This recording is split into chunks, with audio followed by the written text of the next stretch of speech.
Baru 11 orang yang masuk. Virtual, yang virtual, Virtual conference link yang plenary session ya? ya. Kalau enggak, kayaknya Ibu Sinta udah nge-share juga deh. Di search aja Pak, misalnya Zoom gitu Pak, seminar gitu misalnya. Search.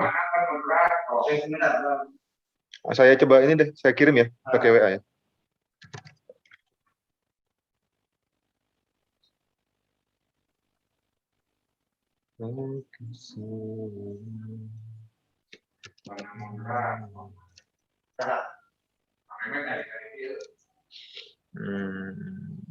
Iya.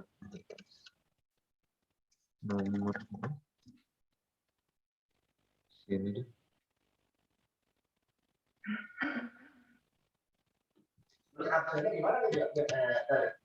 Absennya ada di Bu Sinta udah nge-share juga di itu. Oh ya, kemarin berarti pakai tidak tertukar. Sebenarnya kayaknya dia pakai tidak tertukar. Kegedean gambarnya hilang.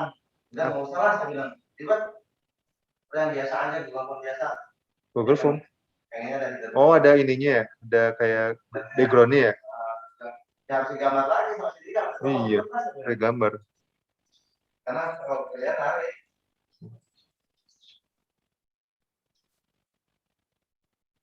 Oh, dilihat saja. Oh, bukan asing komputer.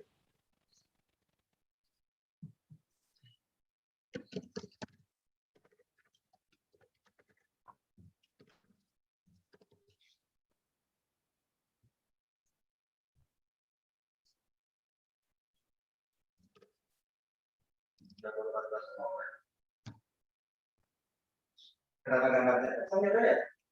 Apa yang itu yang baca? Yang gambar ini.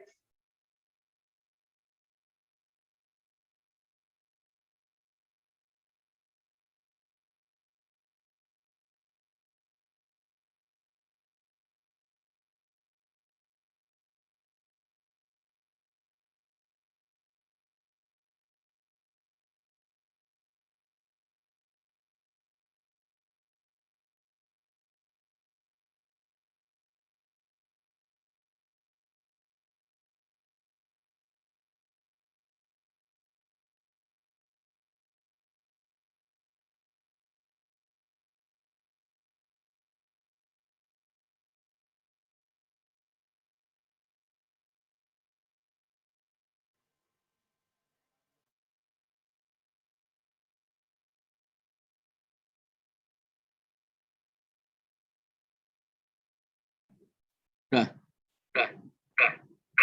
ada drum? Bukan.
Sini yang on nih. Kalau sini on baru keluar.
Oh iya, ada.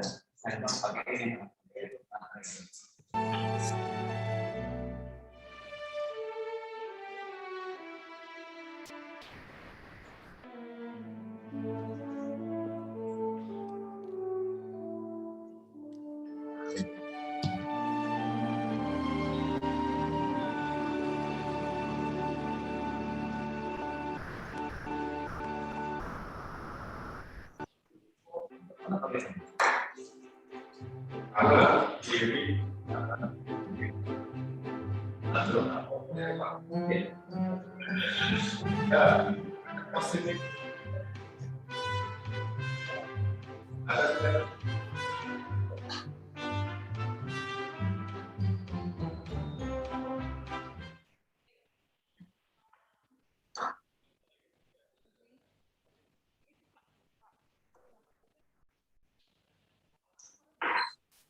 Nggak normal nih, berarti kan harus dilihat buat settingannya dulu.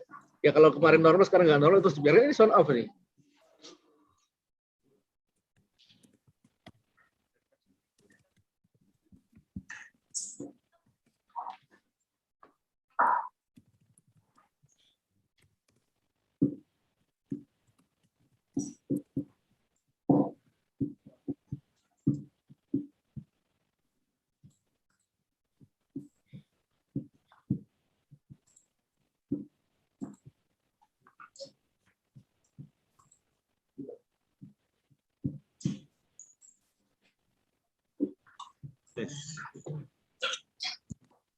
Masuk, ngapain tes dari sini?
Kalau pakai hati yang panitia moderator Mas,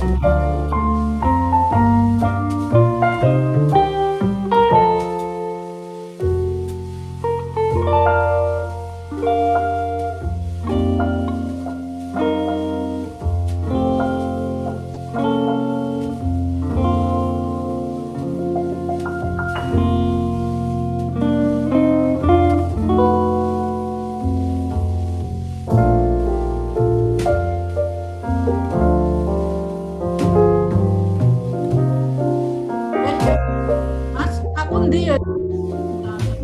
Oh, ini Sutadi dia.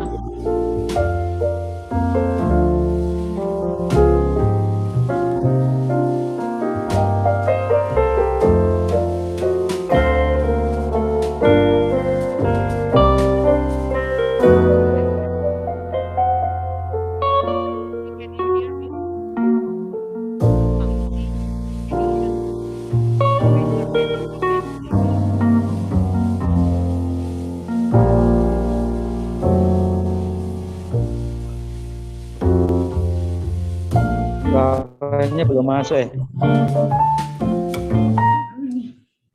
Backgroundnya.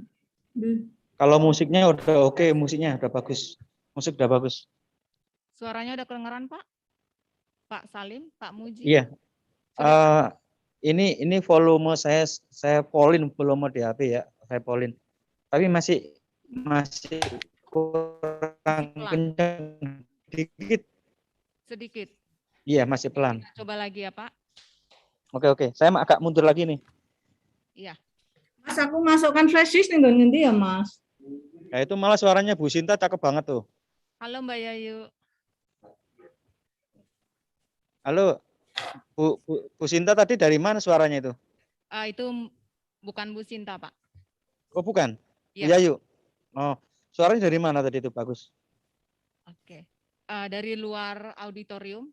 Kalau saya sudah terdengar, Pak? Iya, tapi dengan suaranya tadi Bu Yayu tadi kencangan Bu Yayu tadi. Oh, gitu ya. Masih mendem ya suaranya. Masih kurang kencang ya? Iya, masih mendem. Oke. Kami perbaiki, Pak. Oke, terima kasih. Terima kasih, Pak.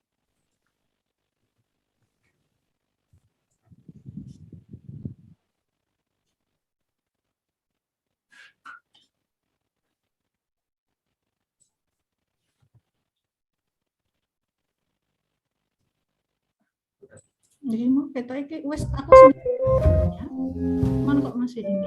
Oh, ini ya.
Cek. 1. Cek. Low. Cek.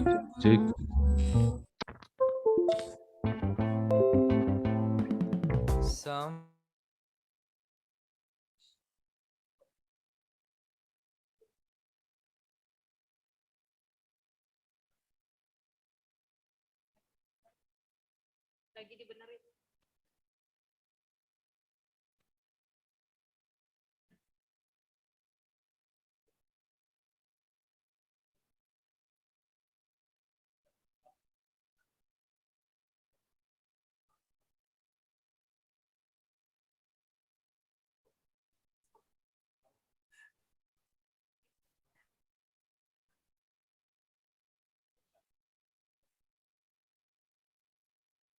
Good morning, ladies and gentlemen. Halo Bu Trihandini. Good morning Bu. Good morning, Bu Sofia. Okay, thank you for coming Bu, for joining us this early. You're You can welcome. hear my voice clearly, right? Yes, very clear. Okay, thank you. Hello Pak Dian.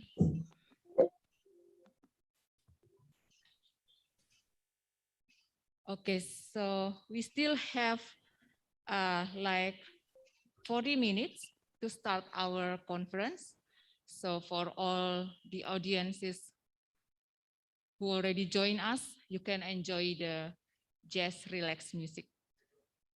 Thank you. Okay, and to all, we encourage you to put on the background that we already sent in the conference booklet.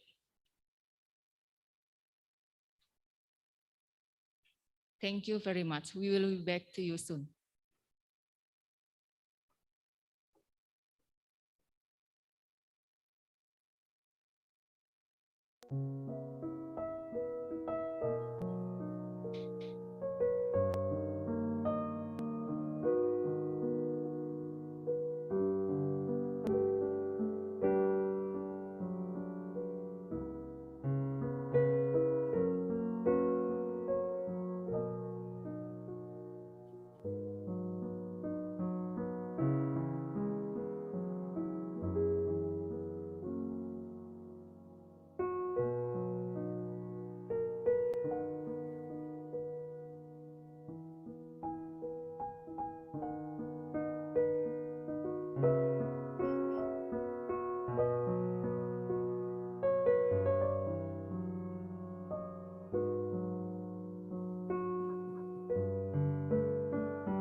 Pagi Bu Eli.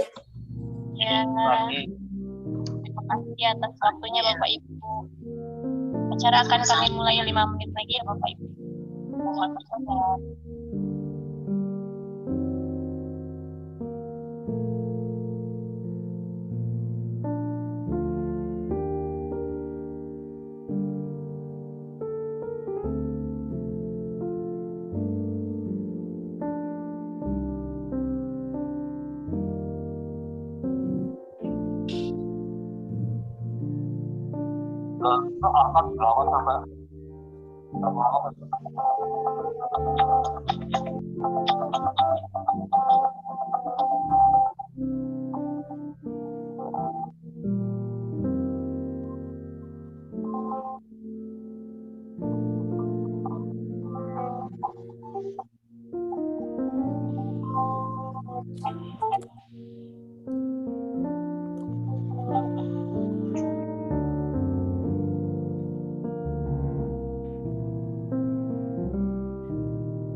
Mungkin di sini sampai sebenarnya perangkat ada di komputer.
Aku belum bisa mute.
Tapi harusnya kan Susilo Widodo cuma ada satu.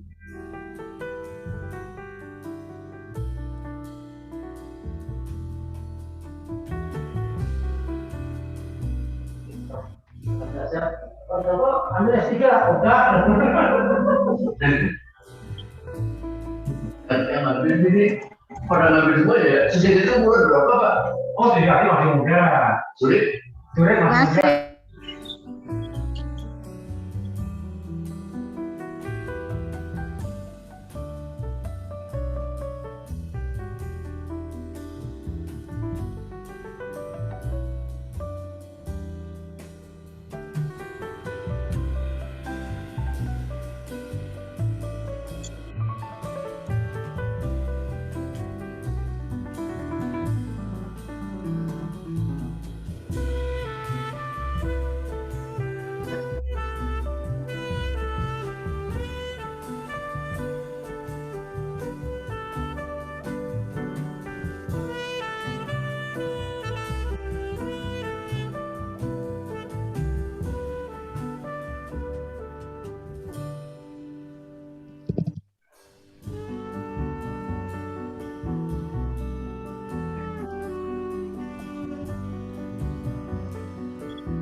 Buang duit ratusan juta, habis itu pensiunan.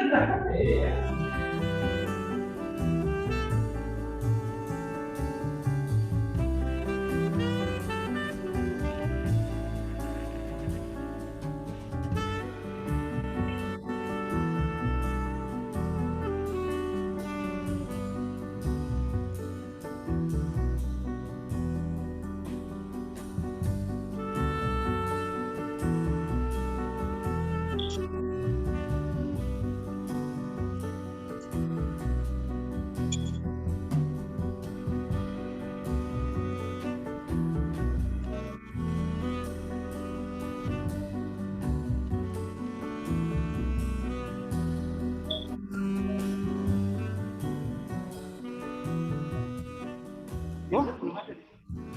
Pak Agus datang dia.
Tes Bapak Ibu panitia, sebelum kita sudah hampir waktunya mulai, boleh kita briefing sebentar di sini Bapak Ibu. Kita sudah hampir mulai, mari kita briefing sebentar. Oke. Ya, selamat pagi untuk kita hari ini. Tolong pay attention please. Ya, tolong perhatiin. Kita akan memulai tepat jam 9 kegiatan kita. Oleh karena itu, sebagai ketua panitia, kami berharap bahwa acara ini dapat berjalan dengan baik dan seluruh tim panitia boleh bekerja sesuai dengan tugas dan tanggung jawabnya. Karena pada saat ini Pak Susyadi ada pekerjaan di UI untuk ada review ya tugas mereka akan dipimpin oleh Pak Mujiono. Silakan Pak Mujiono berdiri. Nah, jadi komando lapangan kita adalah Pak Mujiono. Tolong nanti Pak Mujiono memperhatikan semua peserta-peserta dan pembicara yang akan berbicara. Dan juga ke Ibu Sofia, bisa dengan tenang dan senyum.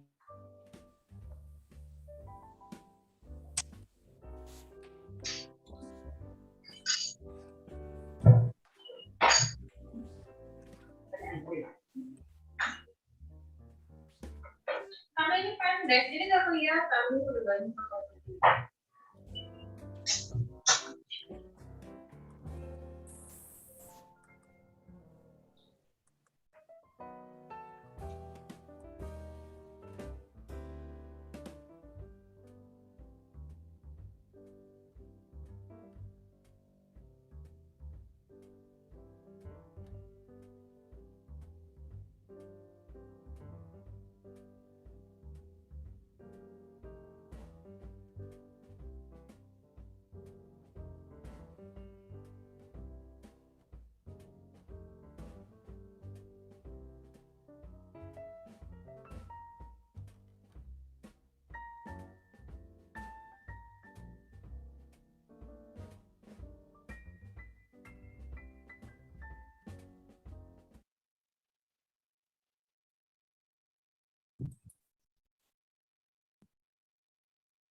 Ya, suara.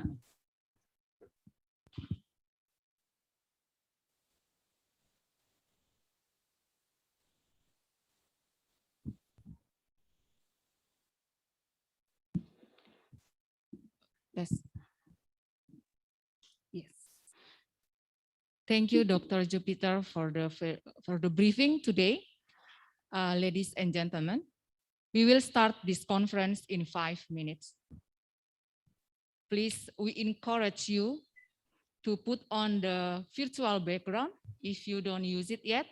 And then we also ask you to fill the attendance list that already shared in the chat Zoom box.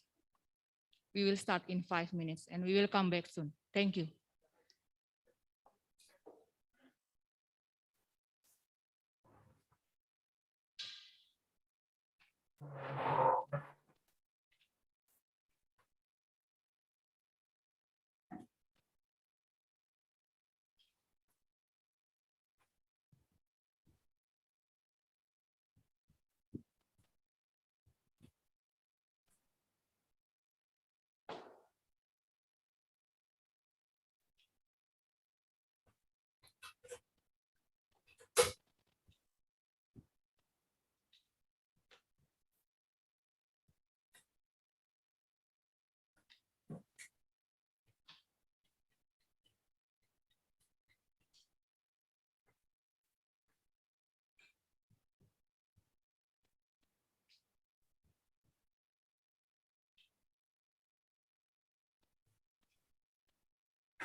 tanpa visual background.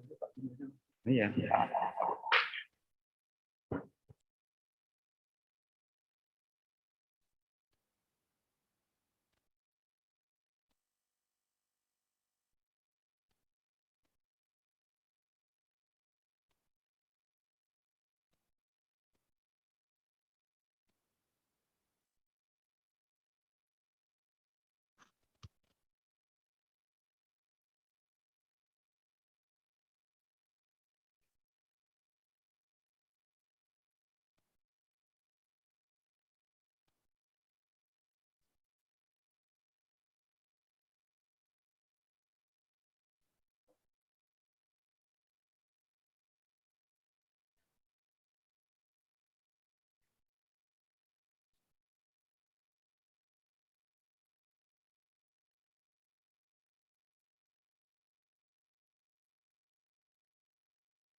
Ada bar temperaturnya juga, dan warna cuaca ini juga lebih kontras guys, dan animasinya ini juga lebih baik. Izin, selamat pagi Bapak Ibu, Mbak MC-nya. Izin dari Kepala BRIN Pak Handoko, mohon izin untuk koordinasi untuk suara dan gambar, apakah bagus di sananya atau gimana? Mohon diulang Bapak. Selamat pagi Bapak Ibu, Ya, selamat izin pagi. dari Kepala BRIN Pak Handoko, izin Bu mau koordinasi untuk suara dan gambar, gimana penerimaannya Bu di sana? Bagus. Sudah. Bagus ya untuk suara dan gambar ya? Sudah bagus Mas Tommy. Ya siap. Mari Pak, terima kasih. Terima kasih.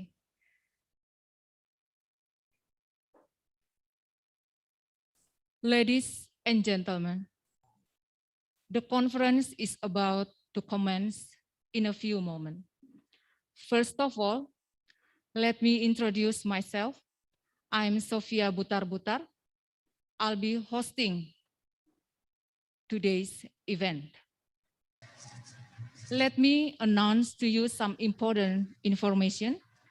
The first, to help us recognize you easily, would you please put your name on the screen as required in the conference booklet sent by the committee to your email. Then all will be muted except for the speakers. The last, register your attendance on the attendance list that already shared in the chat box to receive the certificate from the organizer. The Honorable National Research and Innovation Agency, BRIN Chairman, Acting of Nuclear Energy Research Institution, Indonesian Researcher Union, Himpenindo Chairman, the keynote speakers, heads of institute, industries, representatives and participants from the ministry, regulatory body, universities, other organizations, all distinguished guests, all participants, ladies and gentlemen. Assalamualaikum warahmatullahi wabarakatuh. May peace be upon you and a very good morning. Let me also extend a warmest welcome to the opening ceremony of the International Conference of Nuclear Energy Technologies and Sciences 2021 that organized by Nuclear Energy Research Institution and Indonesian Researcher Union. Today, September the 8th, 2021. The theme of this year's conference is harmonizing nuclear renewable energy systems towards sustainable development. Ladies and gentlemen, in addition, this year's conference is quite different with the previous conferences. ICONET 2021 is conducted virtually as the condition of the COVID-19 pandemic did not allow us to conduct this conference as usual. Distinguished guests, ladies and gentlemen, to start, please be silent and bow our head for a moment. Let's say our prayer, shall we?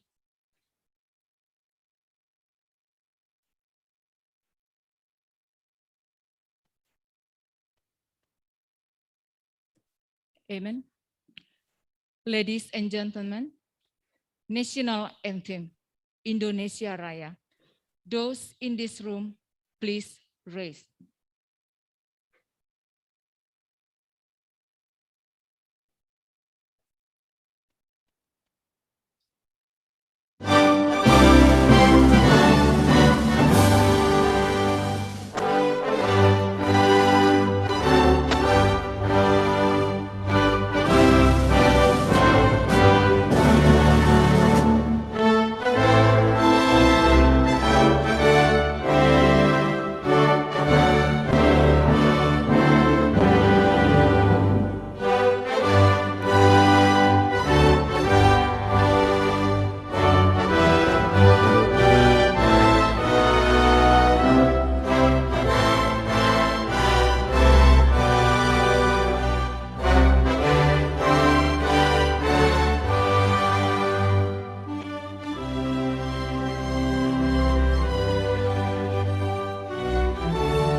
Please be seated.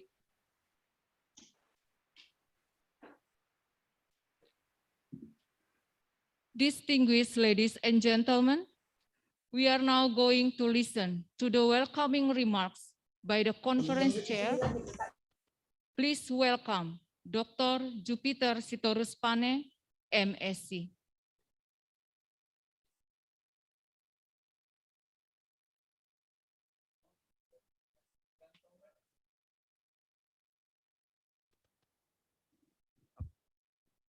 Thank you. Good morning, ladies and gentlemen. Kindly allow me to give an introduction to the organization of this 4th International Conference on Nuclear Technologies and Sciences on behalf of the committee. Your Honor, Dr. Laksana Trihandoko, Chairman of National Agency for Research and Innovation of Indonesia, or abbreviated as BRIN, Insinyur Agus Sumaryanto, MSc, Head of Nuclear Energy Research Institutions of BRIN, Insinyur Sahrir Ika, MM, Chairman of Indonesia Researchers Union, Dr. Halid Subki, as a representative of Section Head of Nuclear Power Technology and Development from International Atomic Energy Agency, to all keynote speakers and all technical papers speakers and all participants of this international conference. Kindly allow me to share some information in the interest of you. First, this international conference is raised with the theme of optimizing nuclear and renewable energy system towards sustainable development. It means that the existence of nuclear energy cannot stand alone. It contributes to complement other energy sources, especially as part of renewable energy within the national energy mix policy to support the need of energy for countries' sustainable development. The second, to respond to our call for papers from the committee, there are 57 papers submitted and 53 of them have been accepted to be presented on this international conference. 5 from the papers are coming from abroad. On behalf of the committee, I would like to express our deepest gratitude to all of you who have participated in submitting the papers for this conference. The committee will endeavor after these presentations that all papers can be published as soon as possible in the IEP international proceeding. We cannot deny that the number of submitted papers cannot be separated from the encouragement and support from head of research center or academic institution and the person in charge in the research of supporting by INSINAS and LPDP. We also express our deepest gratitude to the support from the head of BRIN, Dr. Laksana Trihandoko, head of Nuclear Energy Research Institutions, Insinyur Agus Sumaryanto, MSI, the former Batan's chairman, Professor Dr. Anhar Antariksawan, chairman of Central Hipenindo, Insinyur Sahrir MSI, chairman of Hipenindo at Provinsi Chapter, Professor Dr. Salahuddin, and South Tangerang City, Professor Dr. Ratno Nuryadi. The section head of Nuclear Power Technology sections, Dr. Stefano Monti, who is now represented by Dr. Hadi Suki and Dr. Dirk Lucas, head of the Helmholtz Zentrum Dresden-Rosendorf, Fluid Dynamics Computing Divisions, Germany. We also thanks to our keynote speakers, for Professor Dr. Anhar Antariksawan and Professor Dr. Jarod Sulistyo Wisnubroto, and others keynote speakers that already I mentioned before. I, as a committee chair, invite you to join our press conference held in this afternoon after these plenary sessions. I don't have more to say as introduction to this conference, but I just want to remind you to pay attention to our guidebook or guidance that we have already distributed to each of you. Finally, I would like to congratulate you on participating on this virtual conference. Hopefully, a lot of information and knowledge can be learned from our excellent keynote speakers, as well as technical papers presentations, and to our participants who delightly to listen to the presentation to learn more on the progress of development of technologies and science of nuclear and renewable energy. I also deliver my deep gratitude and thank you to all committee, reviewer, editors, who has worked hard and hand in hand in organizing this conference and to give review and editorial editing to the papers. I wish you have a fruitful and enjoyable conference. Thank you. Back to you, Master Ceremony. Thank you, Dr. Jupiter Sitorus Pane, Chairman. Ladies and gentlemen, now may we invite Himpenindo Chairman, His Excellency Insinyur Syahrir Ika MM, for the opening speech. Your floor, sir.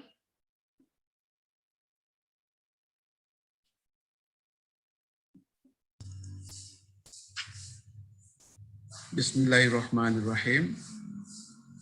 His Excellency Dr. Laksana Tri Handoko, Chairman of National Research and Innovation Agency, or BRIN, Honorable Host Dandang Purwadi, Director of the Center of Nuclear Reactor Technology and Safety of BRIN, distinguished speakers, colleagues, guests, and participants. Ladies and gentlemen, Assalamualaikum warahmatullahi wabarakatuh. Greetings to all of us and good morning. We give endless thanks to Allah, the Lord of the universe. In the current situation of the pandemic, we are all still given the blessing and the opportunity to gather at the conference today in good health.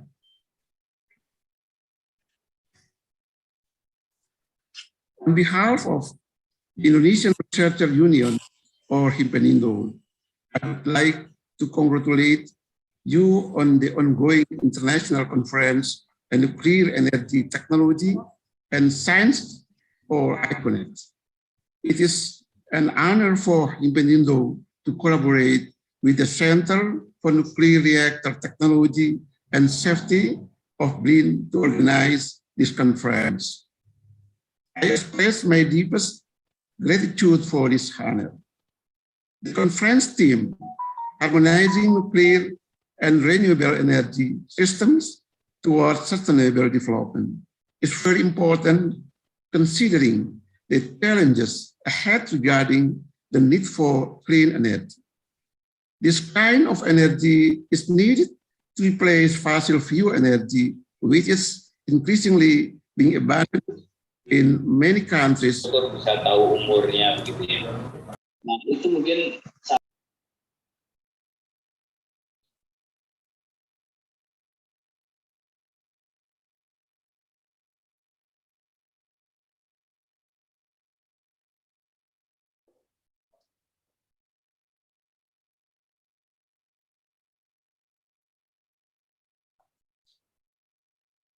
Excuse me, sir.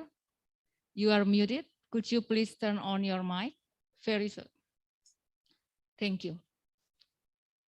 To meet these challenges, researchers in the field of nuclear energy gathered in Himpenindo are interested in conducting research and innovation to support the development and utilization of nuclear energy technology sustainably.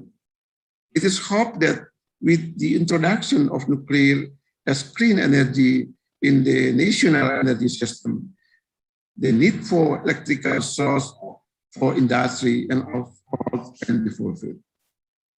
Through Himpenindo, researchers can establish synergies, not only among government researchers, but also non-government researchers. Our vision is to create professional Indonesian researchers that are globally competitive and beneficial to the nation and state. At this conference, Himpenindo also had the honor to deliver a presentation entitled Encouraging Research and Development in the Field of Nuclear Energy Technology and New and Renewable Energy Technology and the Establishment of Nuclear and non-nuclear energy are in the communities. To fulfill this honor, Himpenindo has asked Professor Jarod Swistio Wisnubroto, as a member of the Himpenindo Expert Council, to deliver the material. Finally, I would like to thank the committee members who have worked hard to prepare for this international conference. To all participants, we would like to wish you a happy conference. Billahi taufiq wal hidayah. Wassalamualaikum warahmatullahi wabarakatuh. Waalaikumsalam warahmatullahi wabarakatuh. Thank you, Insinyur Syahrir Ika MM, for the opening speech. Okay. Without further ado, now may we invite Acting of Nuclear Energy Research Institution, Insinyur Agus Sumaryanto, MSM, for the opening speech. The time is yours.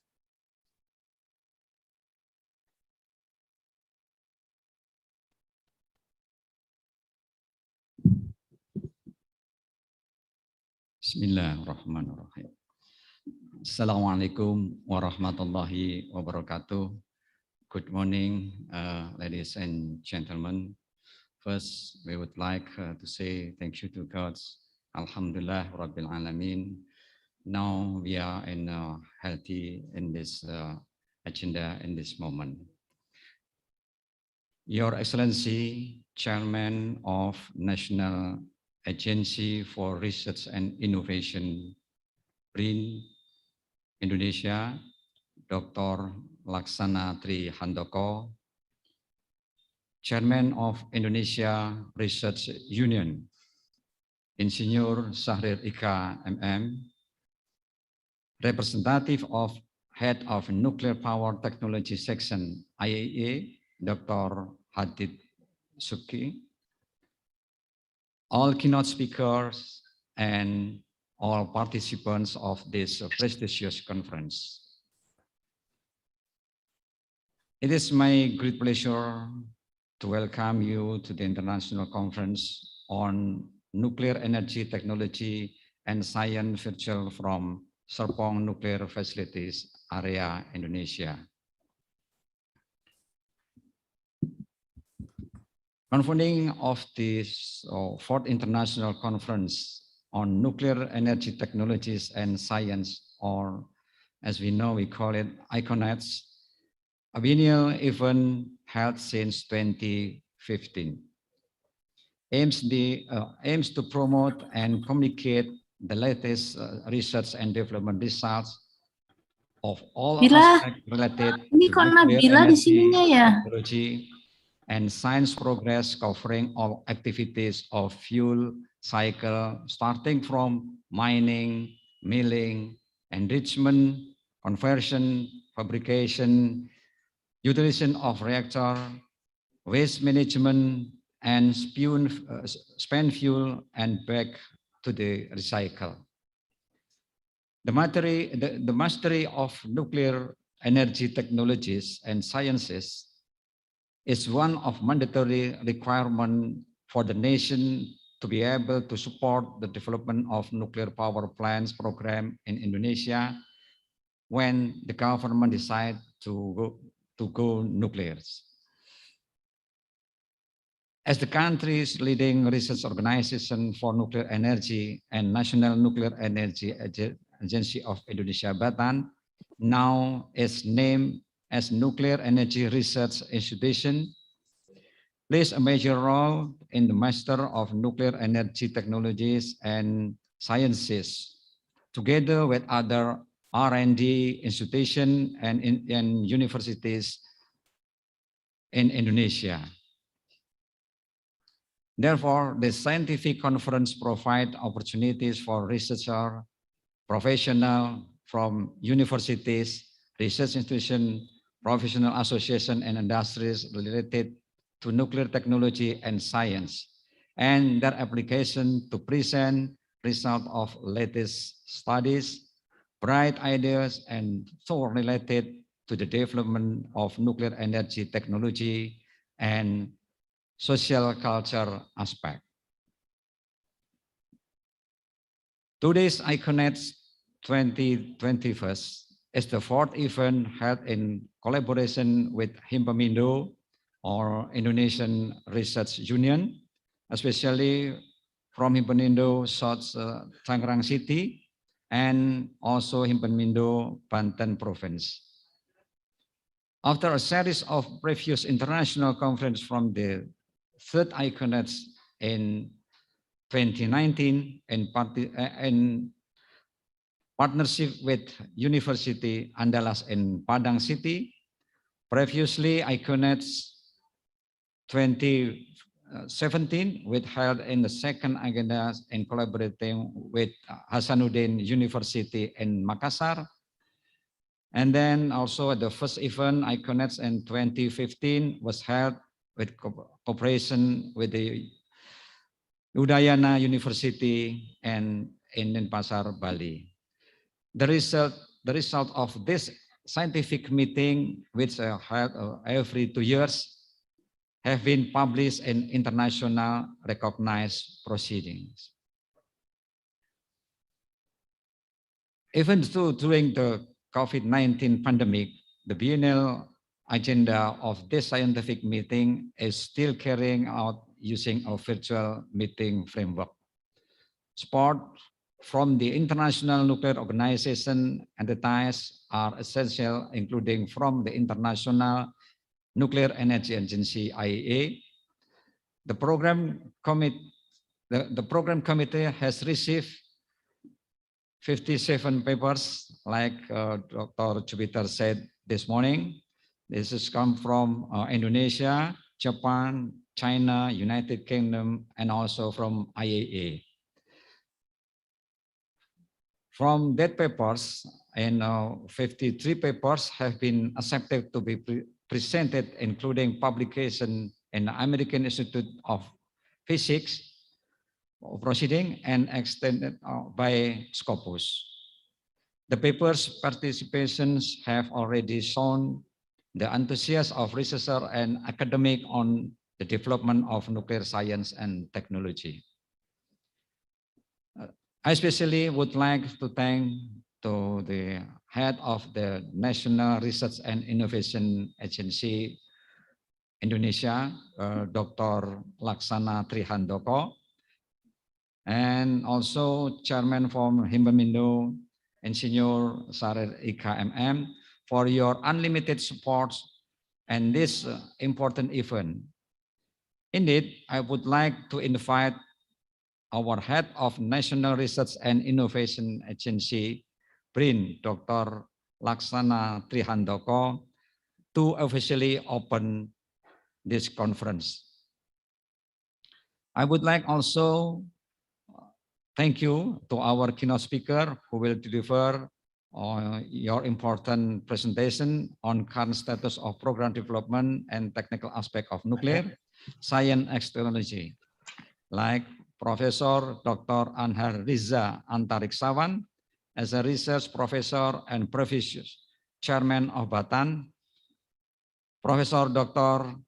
Jarod Sulistyo Wisnubroto, an expert board of Himbamindo, and Dr. Hadir Subki as a representative of IAEA Power Nuclear Technology Development Section, and also Dr. Dick Luke, head of computational fluid dynamic of Helmholtz syndrome Dresden Rosenstoff.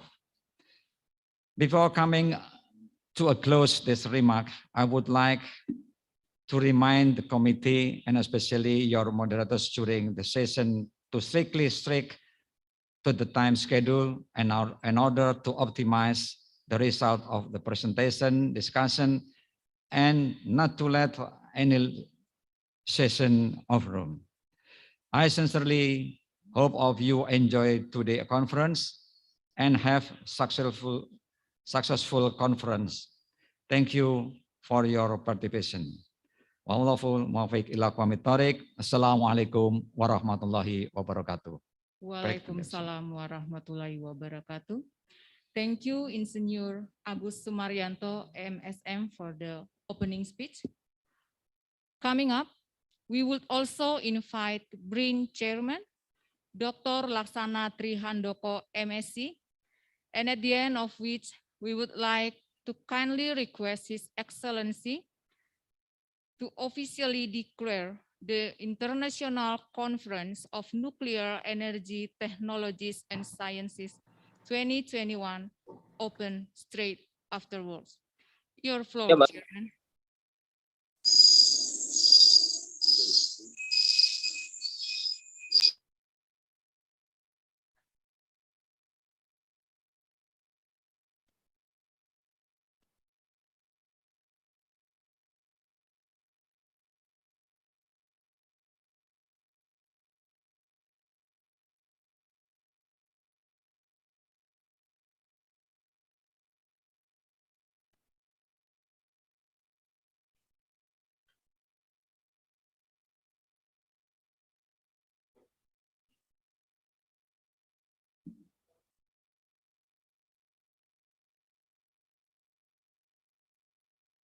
once again, His Excellency Dr. Laksana Trihandoko, MSc. Are you here with us?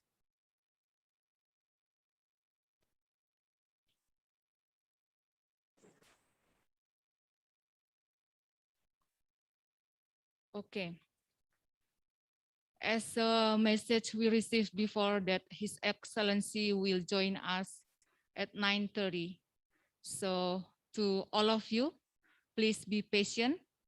We still have 2 minutes ahead before 9:30. We will wait for a moment.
Gitu untuk bikin yang baru.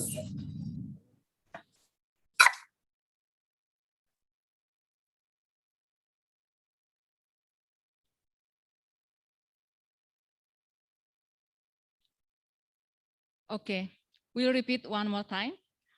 Coming up, we will also invite BRIN Chairman, Dr. Laksana Trihandoko, MSc, and at the end of which we would also like to kindly request His Excellency, Dr. Laksana Trihandoko, MSc, to officially declare the International Conference of Nuclear Energy Technologies and Sciences 2021 open straight afterwards. Your floor, Chairman.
Yeah.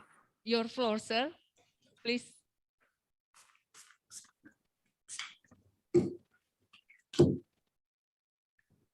Good morning, everyone. Good morning, sir.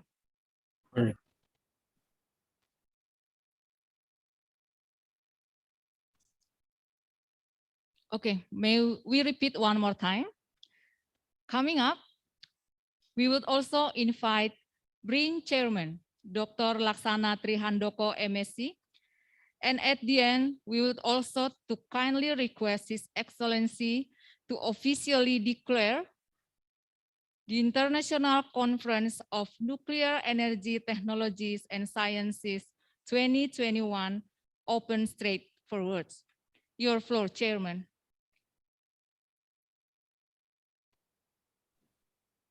Okay, thank you very much.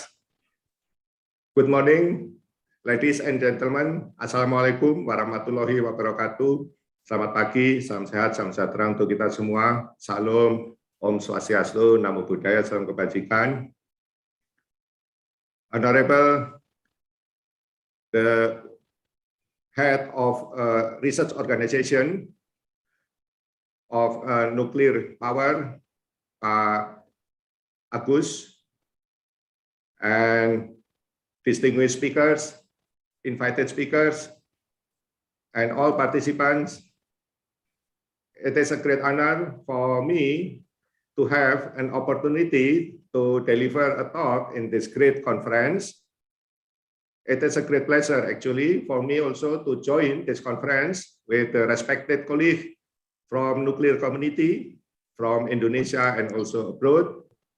And today, I would like to briefly introduce the newly established BRIN, what we call as BRIN in Bahasa Indonesia, Badan Riset dan Inovasi Nasional, or in English, we call it as the National Research and Innovation Agency, and how we incorporate the formerly well-known Batan, our National Nuclear Agency, into BRIN. And more importantly, how we could support more nuclear science and technology in Indonesia. So, next please. Oh, I think I already have another slide.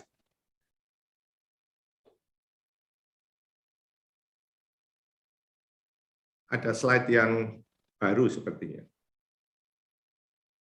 Dari persidangan, ya. Baik Bapak, mohon izin sebentar Bapak. Ya. Okay, so while we are waiting,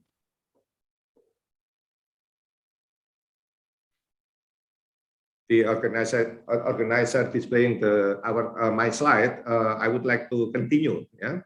So BRIN actually has been established on, as some of you already know very well. BRIN has been established on April 28 this year, as mandated by our law on National System for Science and Technology, SISNAS-IPTEK, and also under a presidential decree, which has been revised with the new one last month. And actually, BRIN is a special governmental institution. We are not a ministerial institution, but on the other hand, nor non-governmental institutions. So we are a special, we call it as the special governmental institutions, direct under president, and we are expected to integrate all governmental research institutions across ministries, agencies, and also another institutions in Indonesia. And in particular, we also carry over the mandate from our law on space, and also the nuclear and national development planning system. Oh, this one, thank you.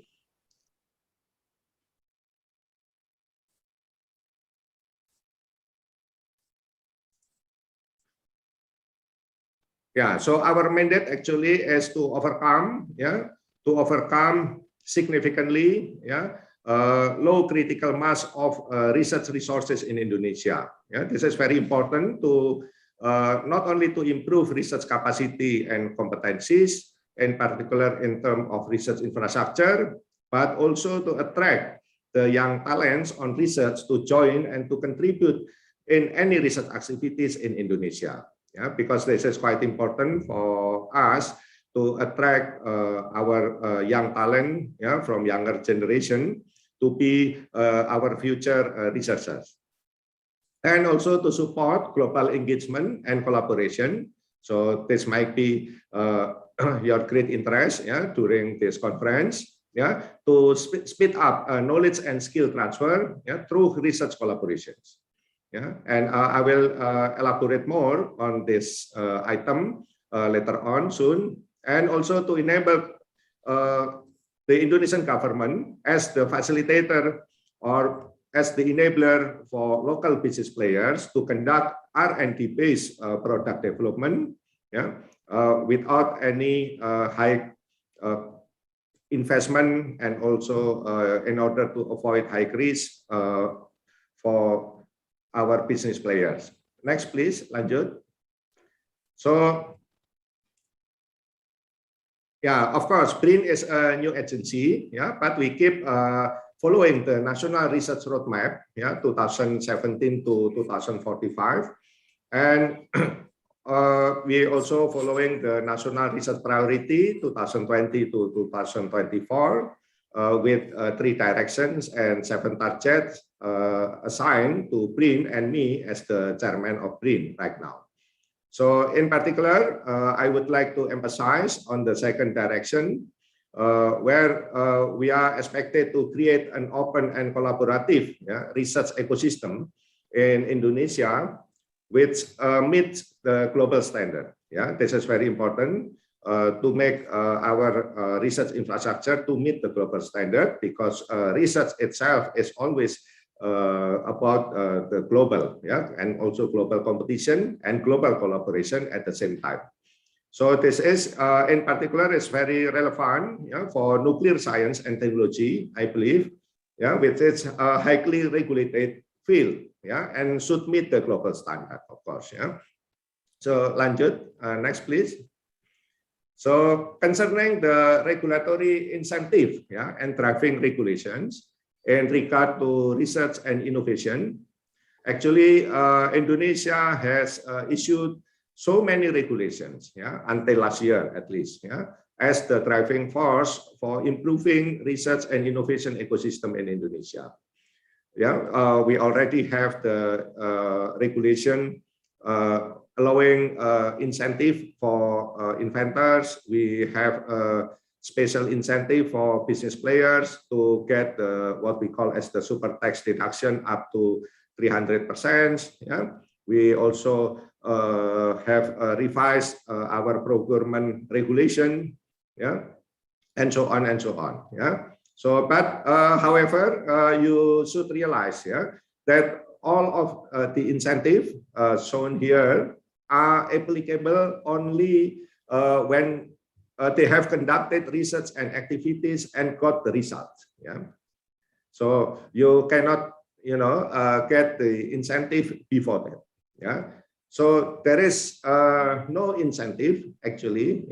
How to encourage our business players to enter research activities, which in general are very, very high cost and then very, very high risk. So this is actually the importance of the establishment of BRIN, which is integrating all resources related to research and innovation in Indonesia. So we are supposed to have more than enough capacity and competency to facilitate public, including business players, of course, to enter R&D activities, for instance, to improve their product development, to make their product more competitive, more, to have different, to make the differentiation with another product and so on. Next, please. So in this regard, BRIN has 2 mandates, in general. So first, we are supposed to first, our mandate is supporting as a supporting agency to provide science-based policy at national and sectoral scale, by providing evidence-based recommendations to any ministries and governmental institutions in Indonesia. So the recommendation, of course, should have a better helicopter view across sectoral interests and should be based on accurate and solid data. So of course, I don't need to say in this occasion that this includes policies governing nuclear activities and its application. Next, please. Lanjut. So secondly, our main task is to improve research and innovation ecosystem itself in this country. As I already mentioned, this is very crucial to overcome the fundamental problems in research and innovation in Indonesia. That is the first fundamental problem is research activities in Indonesia are too dominated by governmental agencies, unfortunately. And on the other hand, we have suffered from too low critical mass, due to the scattered resources, across too many governmental institutions. So then we have to accelerate changing the situation, to turn the government domination into private, private contributions by supporting private sector to be able to make them easier entering the R&D activities. So this is our first strategy is turning our available and existing infrastructures, either facilities and also human resources, as open platform, accessible for public. Public means either academics or business players. And we have established many schemes and mechanisms to make this happen, to make the open platform happen. And we are going to extend it to any units within BRIN as soon as possible, within this year and hopefully also next year. Next, please. So through the integration under BRIN, lanjut, we are able to support much better, hopefully, research communities in this country. At the same time, it will also improve our capabilities to support global engagement and collaborations. So this is important that BRIN is expected as the solution for low critical mass, as I already explained earlier. And at the same time, we also create the collaborative, we make ourselves to be the collaboration hub and enabler for local and global stakeholders, including, of course, the local industries, and so on. So in regard to global partners and global collaborations, I would like to emphasize that global collaboration and, of course, the global partners play very, very important role to improve our human resources and to bring them up to the global standard. In particular, in the field of nuclear science, as far as I know, and also its related applications, which should involve a very, very advanced knowledge and skill, in general. Next, please. Lanjut.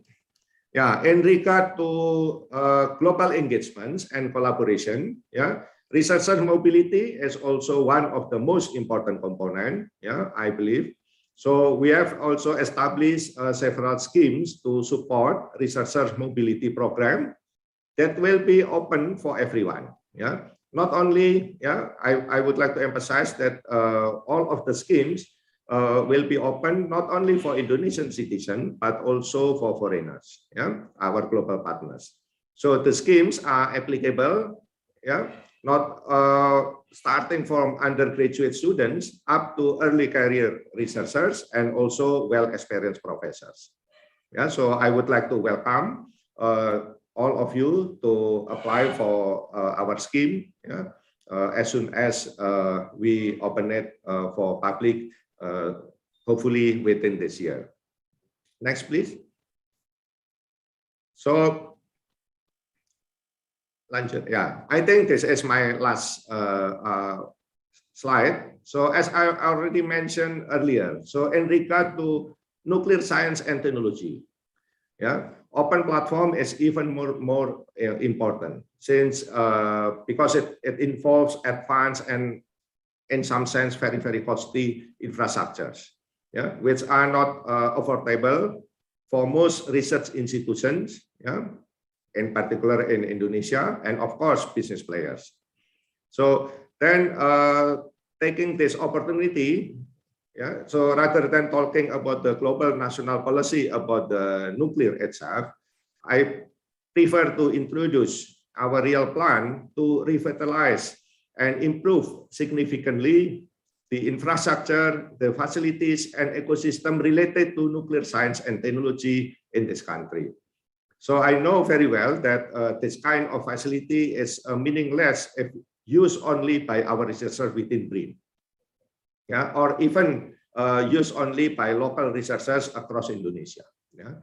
So this would be, I do believe this would be more beneficial in the long run for all of us if we open it as a global platform, yeah, for nuclear and or accelerator-based research platform. Yeah.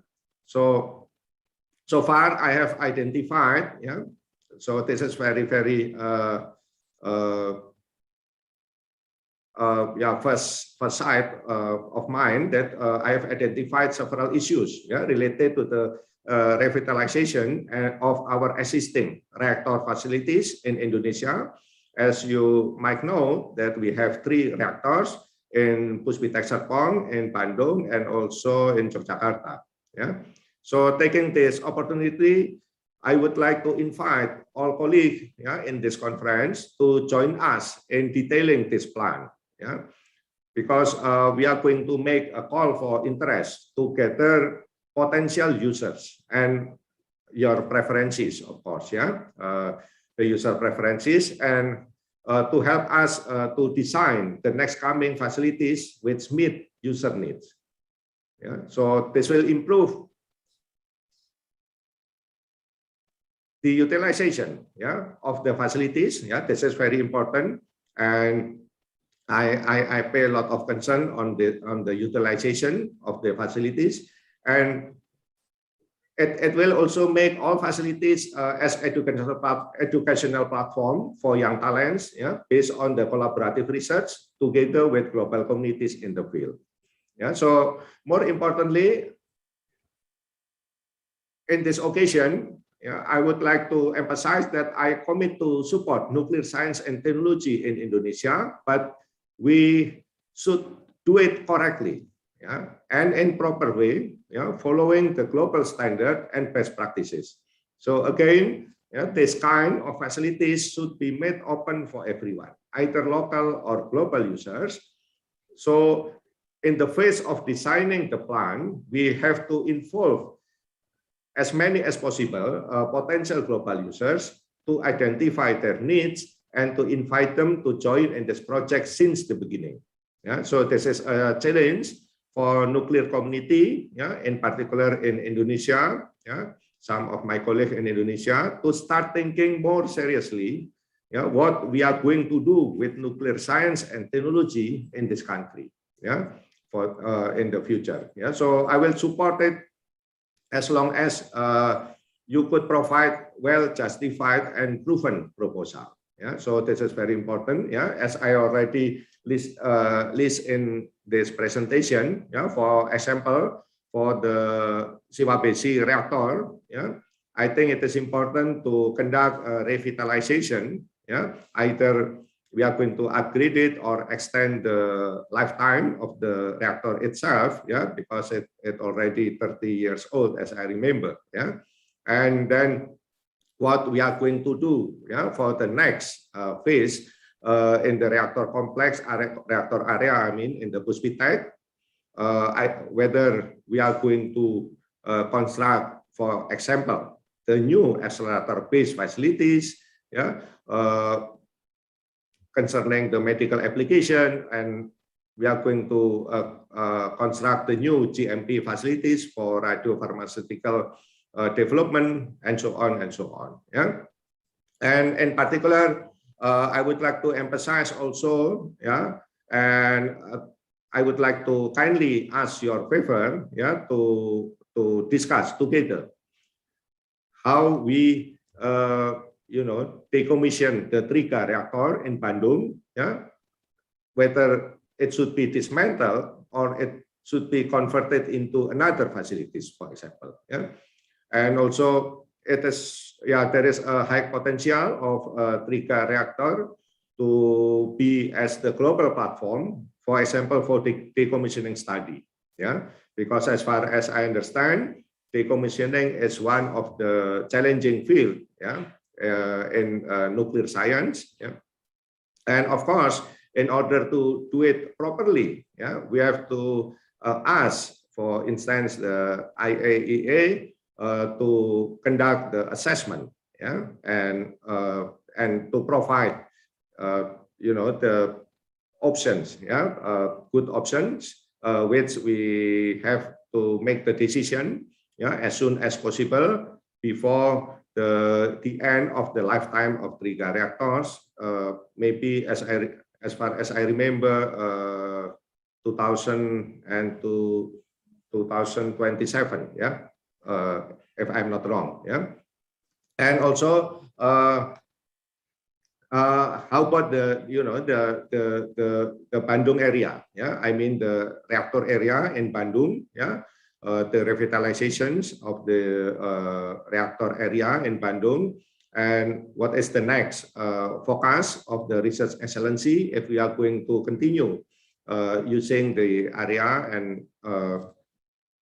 and also the involvement of the nearby universities, yeah, like ITB, yeah, where we have many colleagues working on nuclear science and technology, yeah. The same thing also happens for the our old reactor, the Kartini reactor in Yogyakarta, yeah. So there are still a lot of homework we have to do, and we have to think, we have to discuss together, yeah. So I think this is the last of my presentation, and that's all I can present in this great event, yeah. I do hope what I have delivered could encourage all of you to consider more seriously future nuclear science and its development in Indonesia. So for foreign partners attending this conference, I would like to again invite all of you to join and to sit together discussing any idea to develop nuclear facilities in Indonesia as one of the global platform for nuclear research in the world. So thank you very much for your kind attention, and please stay safe and healthy during this pandemic. I'm looking forward to having real collaborations in the near future with some of you. Terima kasih. Thank you very much. Wassalamualaikum warahmatullahi wabarakatuh. Waalaikumsalam warahmatullahi wabarakatuh. Excuse me, sir, could you please also declare that? Yes. Yes. I forgot. Sorry for So by saying Bismillahirrahmanirrahim, yeah, I would like to officially declare that this international conference on ICONET 2021. Yeah, the fourth international conference, yeah, the fourth ICONET officially open. Thank you. Thank you. Thank you very much, Dr. Handoko, for your very comprehensive presentation and also to open this conference officially. Since we know that Dr. Handoko only stay with us up to 10 a.m., so we don't open or expect the question and answering session in this session. Now, we are going to take a picture together for all guests and audiences to please turn on the camera, and we are going to screen capture the today's conference for the documentation. Okay. Thank you. Okay, so the gentleman here will screen capture So put on your big smile with us. Thank you. Okay. Next slide. Thank you for your smile. We are so happy to see that. Okay, the third.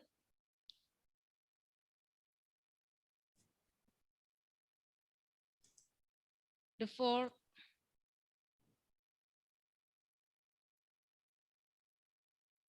Yes, the fifth. Then the last one.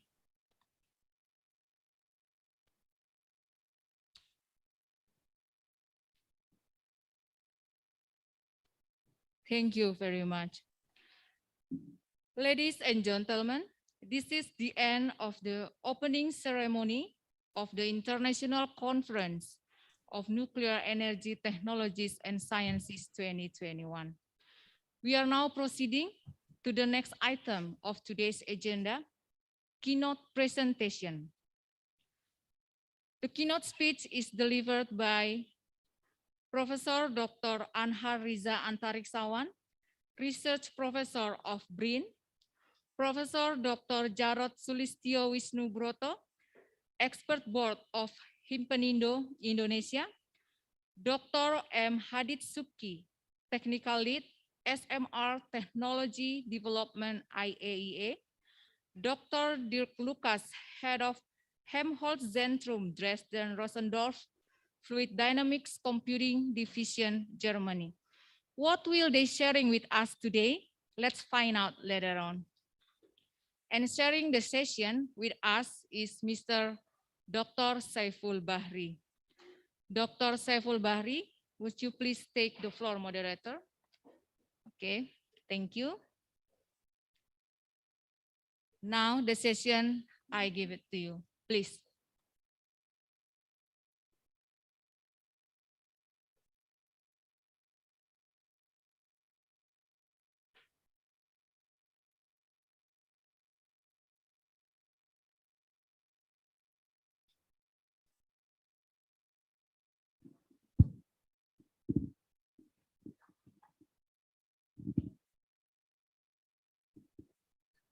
Thank you for Dr. Laksana Trihandoko. And sir, we know you have a very tight schedule. You can stay with us if you still have time, or you may leave if you have another schedule to continue. Thank you. Thank you very much for everyone. Please excuse me to leave the very much. conference. Terima kasih Pak Anhar, Pak Jarod, Pak Agus.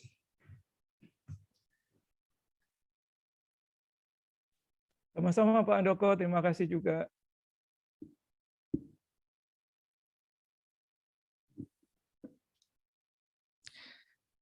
Okay, ladies and gentlemen, good morning, good afternoon, good evening, distinguished participants. Assalamualaikum warahmatullahi wabarakatuh.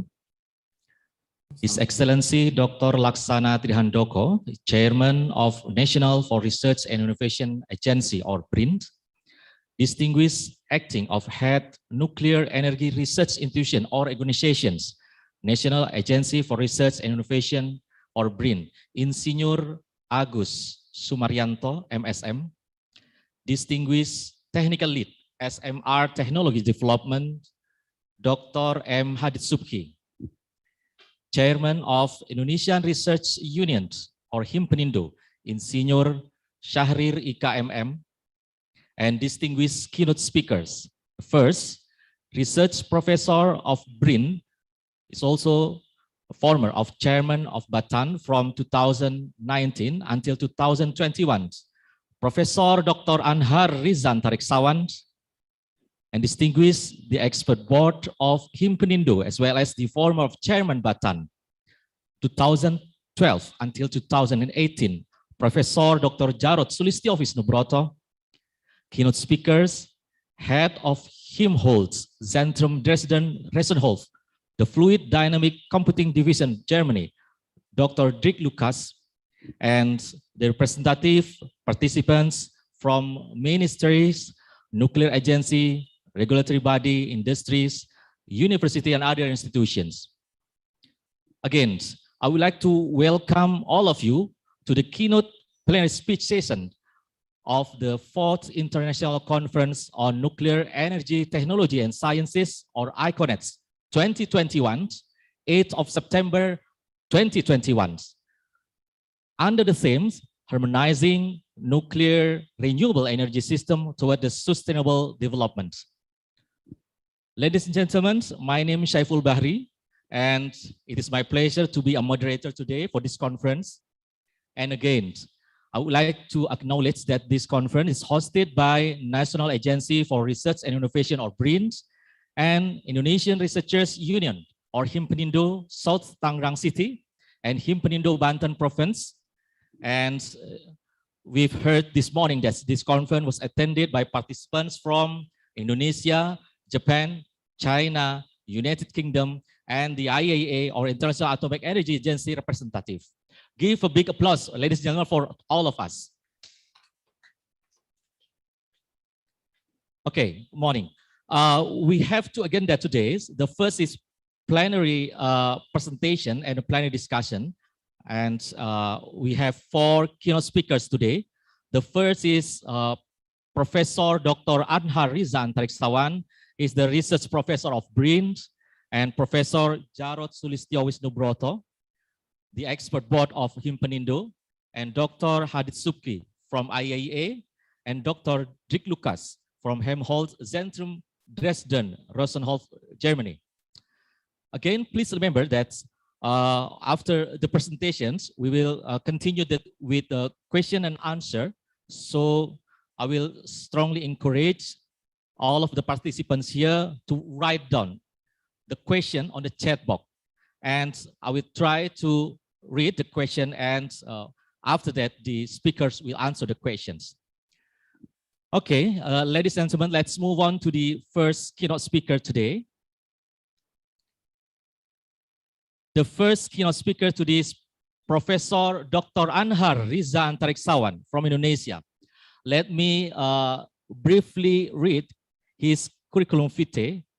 He was born in Semarang, Indonesia, at November 1962, and Professor Anhar completed his bachelor degree in nuclear engineering Universitas Gadjah Mada in 1986. His master and doctor degree was from National Polytechnic de Grenoble Institute, France, and Professor Anhar joined Batan in 1986 as a researcher at the Center for Reactor Safety Technology Development, and Professor Anhar's career as Batan official began as head of a analysis and accident mitigation division in 1999. Then he was promoted to be a head of Center for Reactor Technology and Nuclear Safety for the period 2006 until 2008. And then he succeeded in serving as the deputy chairman of Batan for the basic and applied science from 2008 until 2013. He was then appointed as deputy chairman of Batan for nuclear technology utilizations in 2014 until 2016. We know together that Professor Anhar served as the chairman of Batan from 2019 until 2021. Today, Professor Anhar's talk is about research program on the nuclear energy technology and sciences. It's a very good topic and very interesting topic, I think, for us today. Professor Anhar Antariksawan, I would like to give the floor for you for about 20 minutes. Okay, thank you, Mr. Chair, Mr. Moderator, distinguished Chairman of National Agency for Research and Innovation, Pak Handoko. Maybe he already left this room.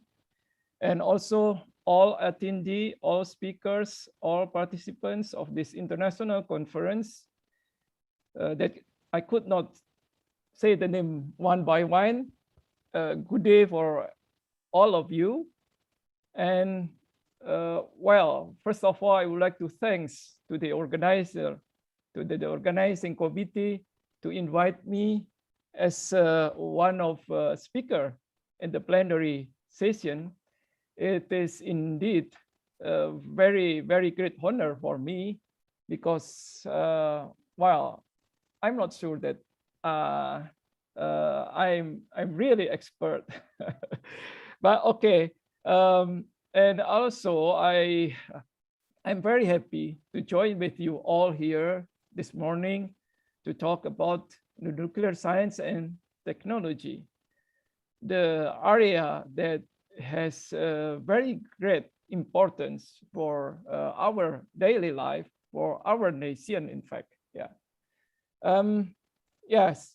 So before I'm going through my presentation, I would like to say sorry if my presentation would be not really clear because I have a message that my network is unstable.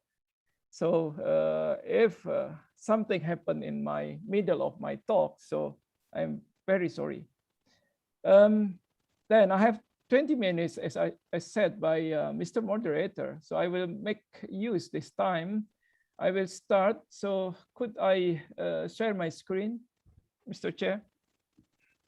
Yes.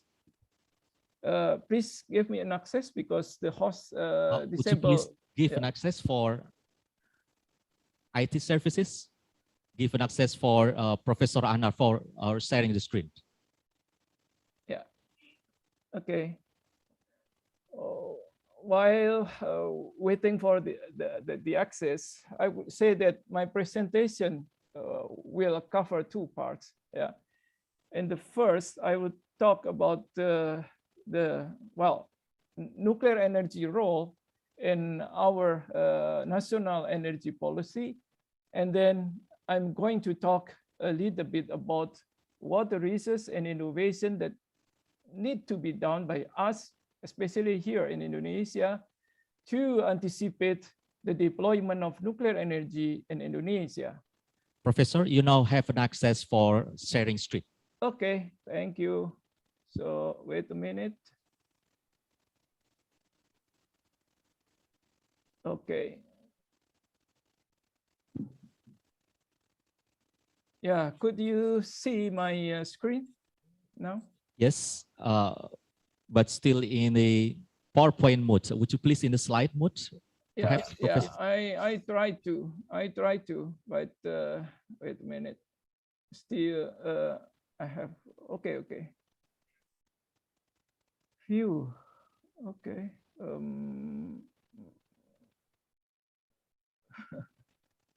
It's one then. Because I could. Wait a minute. Di bawah Pak Anhar, di bawah ya. Yeah, I found it.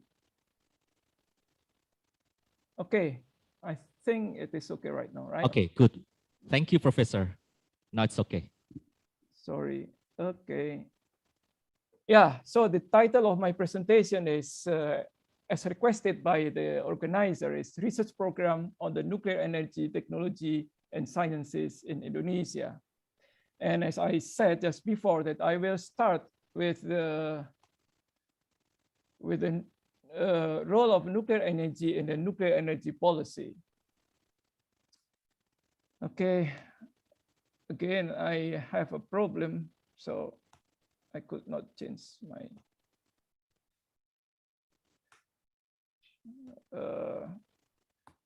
I have to go back to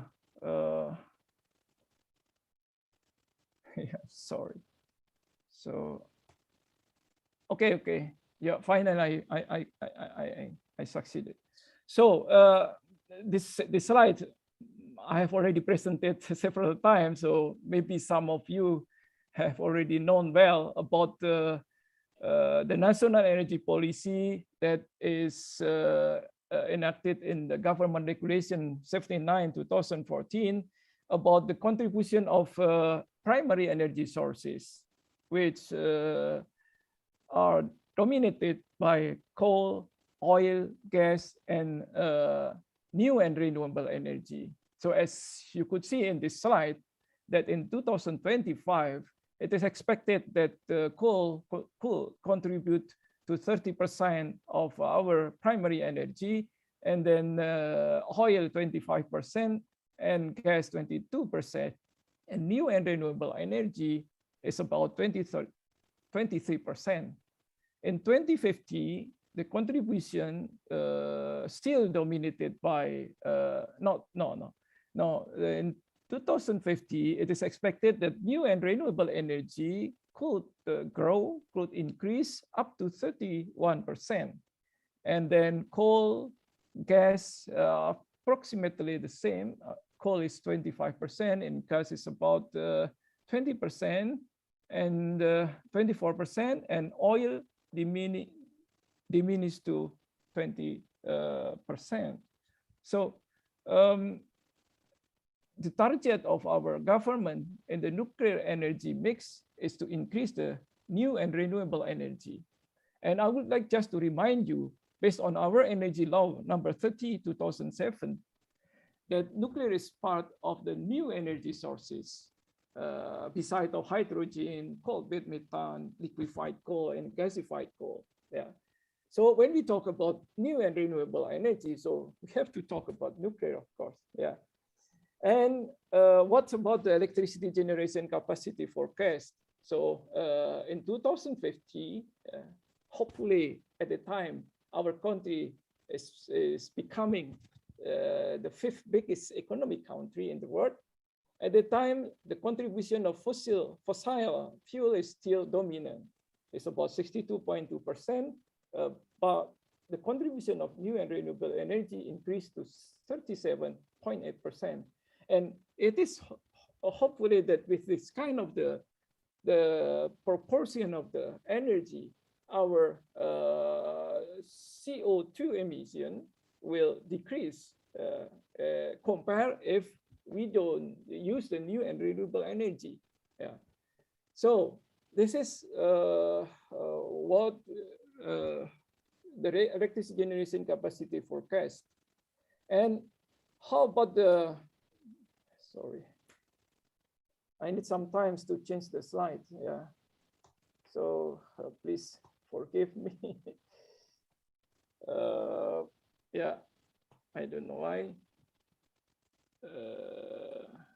Is it because? Yeah, okay.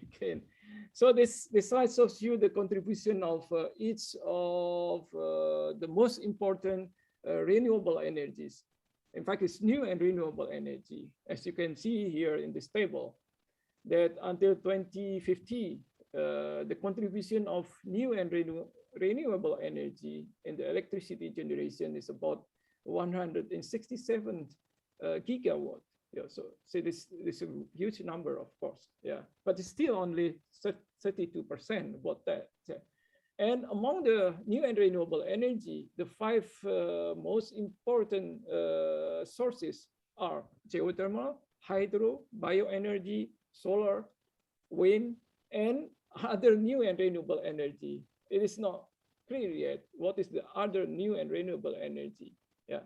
So if you look at the 2050 columns, you will see that the hydro and the solar will be 2 dominant sources of renewable energy. So each of them contributes to 45 gigawatt of electricity.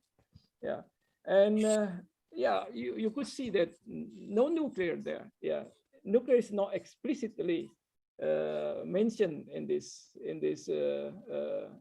nuclear national energy plan. Yeah, because as maybe some of you know that nuclear energy in our national energy policy is still stated as the last option. But if you look at the, I'm sorry, if you look at the achievement of the renewable energy until 2020, it is only about 9.15%. Yeah, so it is low. It's far below the target in the 2025 that would be 23%. Yeah. So even that nuclear energy is not stated explicitly, then, but nuclear energy, part of the new energy, could fill the gap when the renewable energy cannot achieve the target. And you will see that because the nuclear energy is part of the green energy that could mitigate also the climate change, it should be considered. Yeah, you will see that later. This is the challenges. Yeah, this is the challenges facing by the nuclear energy, especially in Indonesia, but in general in the world. Yeah, especially in Indonesia, the first challenge is because in the government regulation number 79 year 2014, it is still stated as the last option, as I said, unless the nuclear energy could secure the national energy supply, yeah, and then could reduce the carbon emission, is economically feasible, and is able to show the high level of safety. Yeah, if we could show that nuclear energy could respond to all of these challenges, then it might be a good opportunity to nuclear energy to enter to the grid. On the other hand, public has also a perception when concerned about the nuclear energy. Yeah, nuclear energy, and people think that Indonesia is in the ring of fire. Nuclear energy is expensive. Nuclear energy is dangerous, and the renewable energy and other energy, fossil energy, is still abundant. So we don't need yet nuclear energy. This is maybe not all true, but this is the perception of the public, that we as a nuclear community in Indonesia should be able to respond it, to show it that the nuclear energy is not what the public percepted. Yeah. Okay. Despite of these challenges, and to anticipate these challenges, government continue to prepare the introduction of nuclear energy in Indonesia. And in the National Medium-Term Development Plan 2020-2024, the government has established two activities. I said something, two activities, two big activities. First, the activity that is conducted by Ministry of Energy and Mineral Resources, and the other by the research community, especially Batan. Well, I said still Batan, because it's still difficult for me to forget Batan. So Batan and all of the research organization and BRIN, of course, yeah. So Minister of Energy and Mineral Resources at the end of this medium-term development plan should have a roadmap of nuclear power plant in Indonesia. In fact, it is a bit late, because in the last cycle of medium-term development, it is normally have been already finished. Yeah, but okay, yeah. Now it is again enter in the medium-term development plan. And what BRIN, or National Nuclear Energy Organization, Nuclear Energy Organization, is conducting in the period of 2020-2024 a feasibility study of deployment of nuclear power plant in area of Western Kalimantan. What we are doing is to study the feasibility aspects of site and also non-site. Hopefully, the output of this study is the document, is the recommendation, is the technical suggestion about the nuclear energy in Indonesia, and could be used by government to decide whether we should go on with the nuclear energy or it should be again delayed. Yeah. There is another interesting development recently, that when our president said that Indonesia will not construct a new steam power plant or a coal power plant, except that are already in pipelines, are financing closed, etc.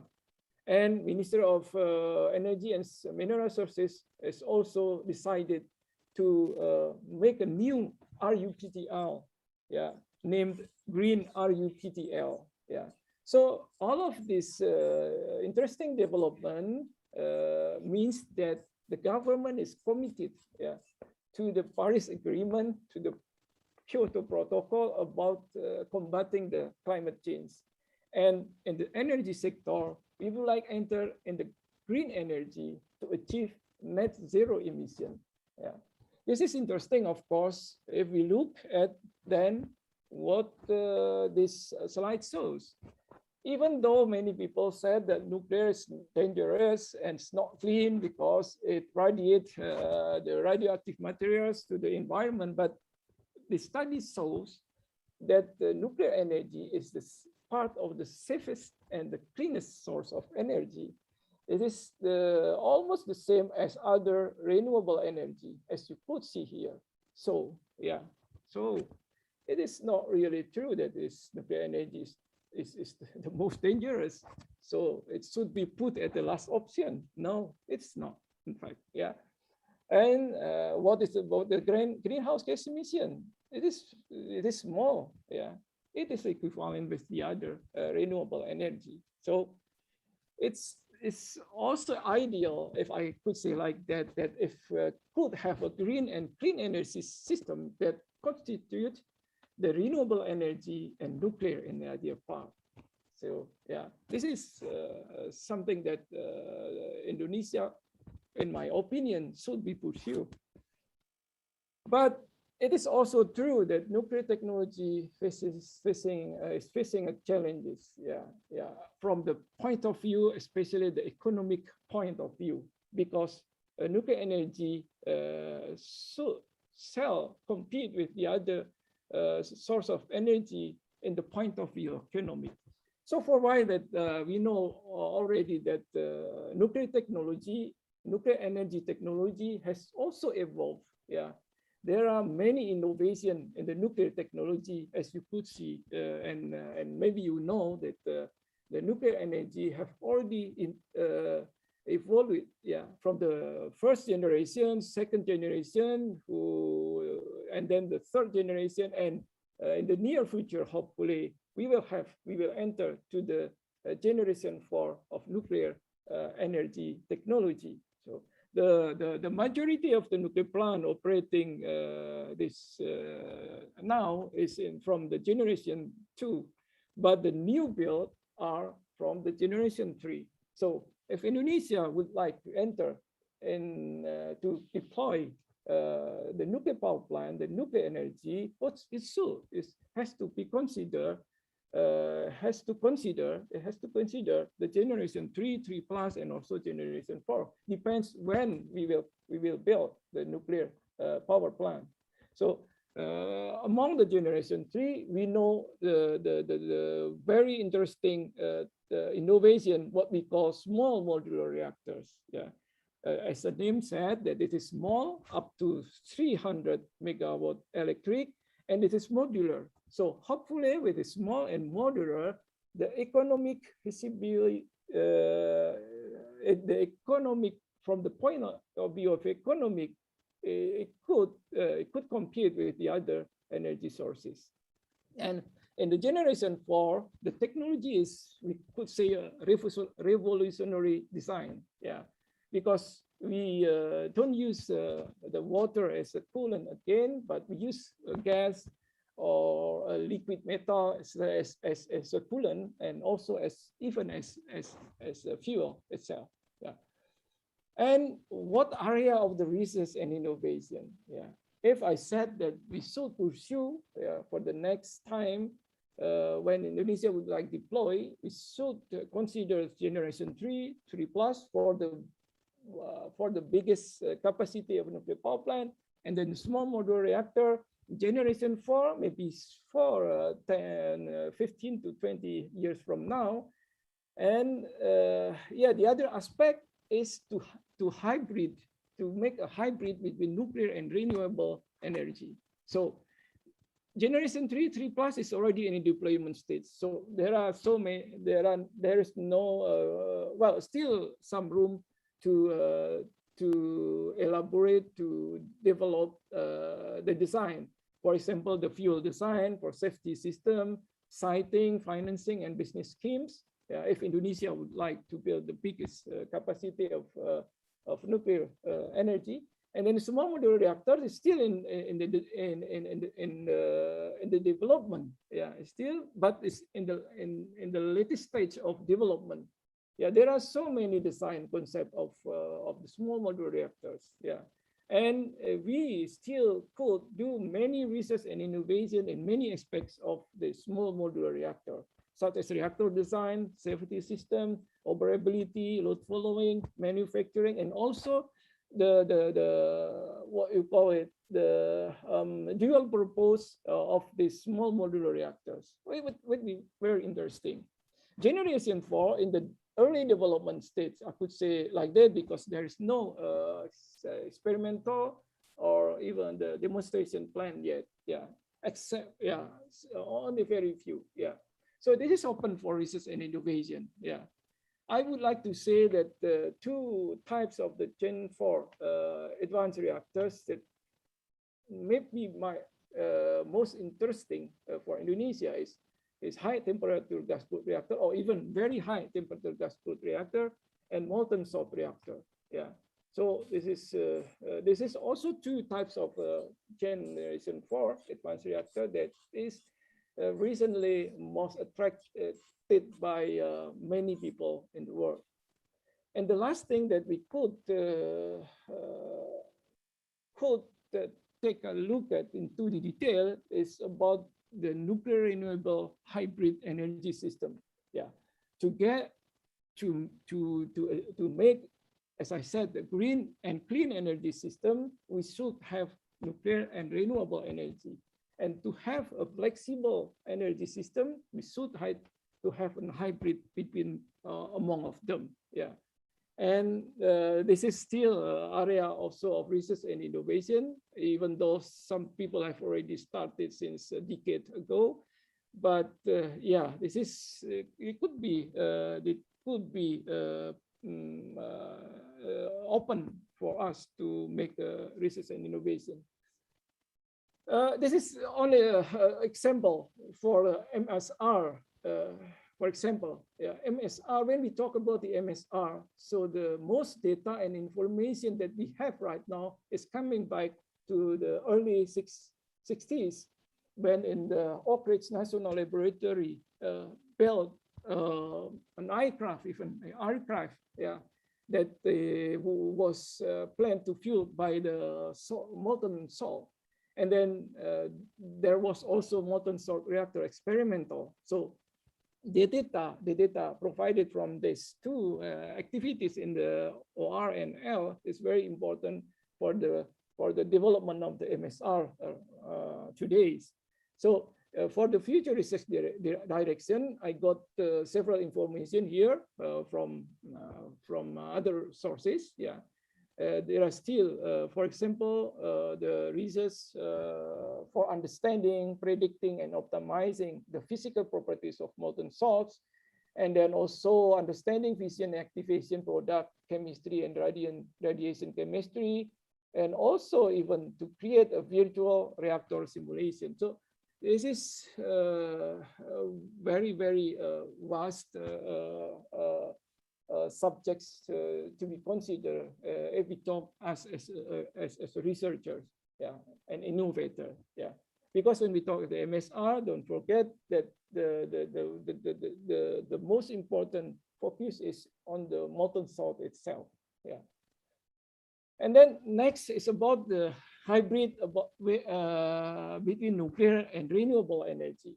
So this in the slide I just saw that I get from some source that this is there are three concepts of the coupling of nuclear and renewable energy. In fact, this is one what we call tightly coupled hybrid energy system. So we have nuclear energy. We have nuclear reactors. We have renewable energy generators. Concentrated solar farm, wind farm, photovoltaic solar. Yeah, we have also thermal storage and also electricity storage in form of battery. Yeah. And all of these sources of energy then coupling in one point to deliver the electricity. And a part of that, we have also the part of the industry application of the thermal and electricity coming from nuclear and also renewable. So this is another important aspect of this nuclear renewable hybrid energy system that we could use also for another application, not only the electricity, but also industrial application. Yeah. There are still many development, technology development needs for this new and renewable hybrid energy system. Yeah, here I write down several things. For example, dynamic modeling, the development of dynamic modeling tools for impact assessment and also for optimization studies, the development of energy storage, yeah, thermal energy also, yeah. And then how about the nuclear reactor design that could be coupled by renewable energy? How is the thermal hydraulic interconnection? How is the power generation system? How is about the reactor licensing? This is also important because the licensing is part of the development of nuclear energy. Yeah, we could have a very good design of the reactor, but if the licensing is difficult, so it might be very difficult to deploy this nuclear energy. Yeah. And a summary, well, I could say that Indonesia needs to prepare nuclear energy as part of the action plan to achieve the net zero emission energy system. And if Indonesia is still committed with the Paris Agreement. Research and innovation on small modular reactor and generation 4 advanced reactor is yet to be done, yeah, to support the deployment of nuclear energy in Indonesia. And synergizing nuclear and renewable energy will help Indonesia to build a green and a clean energy system for mitigating climate change. That is the end of my presentation, Mr. Chairman, Mr. Moderator, and I would like to thank you all of you. And I will give time and place back to Mr. Moderator. Thank you. Thank you, Professor Anhar. Please give a big applause for our expert today, Professor Anhar Riza Antariksawan. Okay, ladies and gentlemen, we still have a few minutes actually for the question and answer. I try to put the question and answer directly after the presentation, so everybody's here in online or offline rooms will have a clear view what is the presentation and what's the question after the presentation. Okay, please, I would like to open the floor, perhaps from the audience, online or offline here, for the question to Professor Riza Anhar Antariksawan. Professor Anhar Riza Antariksawan, sorry, Professor, I'm mixed up your name. It's okay, that's the matter. How about Jogja, Professor? I've heard that you're in Jogja. I miss Jogja a lot, I think. I say, everybody miss Jogja, in fact. Jogja is special, you know. Right, all right. Okay. If it's no question from the audience, perhaps one question from me, Professor, if you don't mind. I don't mind, please. Yep. Saiful. This morning, Dr. Laksana Trihandoko, our chairman, said that the BRIN focus as the supporting science-based policy to deliver qualitative analysis, evidence-based helicopter view of the nuclear technology. That's for example. Yeah. And this morning also you said in your presentation, very good presentation and comprehensive talk about Batam overall actually. You also highlighted at the first that currently nuclear energy is still the last option. Mm-hmm. And my question here, what is your insight? What is your view based on your expertise here? Do we have better or brighter future for the nuclear energy to change the level, let's say, from the last option, let's say for the second option or the third option for the next nuclear energy, for the next nuclear electrification, for example, here, by emphasizing the function of brain in supporting base policy. What is your view, Professor? Okay, thank you. It's not easy question. It is in fact a difficult Sorry, question. Professor, that's haunted me a lot actually. But it's okay. I will try to answer. So, well, first of all, of course, this is the fact that we in Batan is also integrated in BRIN, and as said by chairman of BRIN this morning, that BRIN will facilitate, will kind of giving kind of science-based policy to the government. So I think this is something that also conducted by Batan. Yeah, for example, when Batan doing the feasibility study in Bangka, yeah, at that time we give also government with the result of this feasibility study, and then hope at that time we hope that government then decide whether the result of this feasibility study would be used as the one of what you call it, well, policy-based technical documents, yeah, to decide whether the nuclear energy, nuclear power plant to be built or not.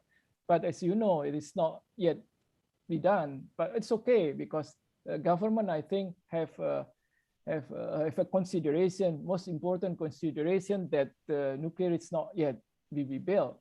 But for the future, if you ask me whether I'm optimistic or not, I said that I am optimistic. Yeah, so I am optimistic because, you know, the develop. I said that in the recent development, the government would stop the construction of the coal power plant, yeah, which use the dirty technology, yeah, of course. So this is an important opportunity for new and renewable energy to play a more significant role to fill the need of the electricity that will increase, that will still increase very much if we rely on our vision in 2045 as a modern, well, Indonesia maju is one of the biggest economic country in the world. So yeah, so how is the role of the BRIN? As you know, in BRIN now, it's not only Batan, but also people from different background, and also people coming from the other institution before. So hopefully with BRIN that is bigger than Batan before, hopefully that the voice of nuclear could be heard. Yeah, so it could be sound loudly. So and as said by chairman of BRIN, that BRIN is directly under the president. So why we not try to use this very privileged position of BRIN to speak loudly about nuclear energy? So it's depend also to you, Mr. Moderator, as one of the young generation in BRIN. So to make nuclear more be heard. Yeah, you know. So myself, I'm already 60s.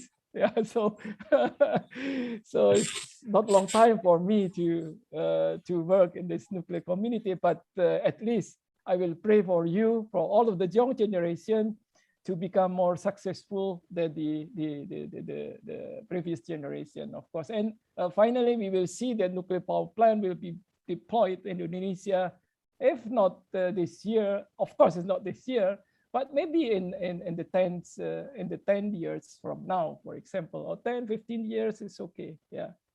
Okay, this is my answer, Mr. Moderator. Hopefully, it is already answer your question. But this is really a difficult question. Thank you, Professor. Thank you so much for the insight. So, yes, I agree with you by the integration of all research institutions under the BRINs. That's our voice. Can be articulated more clearly. Yeah. And we heard, Mr. President, we heard what is the importance of nuclear energy for the future. Yeah. And we have another question. Oh, wow. Okay, two questions. Really? Sorry. That's okay. A question actually from Mr. Budi. He's sent me the direct message from the chat box. He said that the explanation about the Batan programs and policy in development of nuclear energy technology and science is very interesting. He thinks about that. He asked about how about the research budget for realizing existing nuclear energy research and development activities? Is it enough or not? So this is another difficult Sorry, question. another hard question for you, Professor. But I believe you can answer it. Yeah, You yeah, are former of Chairman Batan. So when I was chairman since 2019, so the budget is given every year. So this is the fact. But of course, when we talk about the research, we need the budget. Everyone, we need the budget. So yeah, but the problem is how we could get the budget and from where we could get the budget, right? Right. So normally, well, not normally, but until now, we only rely on the government budget from DIPA. Yeah, from DIPA. So you know that our country now is still developing and still need construct another things, yeah, rather than research and innovation. So we could not say that we ask a very huge budget for research and innovation, but it doesn't mean that we could not get the budget outside of the government budget. Yeah. In some of the research and innovation field, we could get the budget from the other institution, even from the private funds.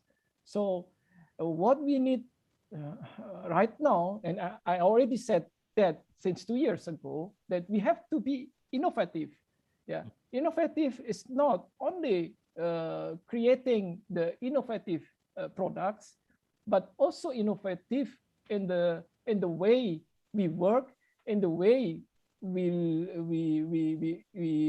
do the outreach to the other institution. Yeah, and this is already happened. Some of our friends, some of our colleagues could get the budget from outside from DIPA of Batan. Yeah, so this is not something that that's strange, that is special, but it is already happened. And in the BRIN, as I know, that we have already, what do you call it? I forget in English, but it's a dana abadi for the research.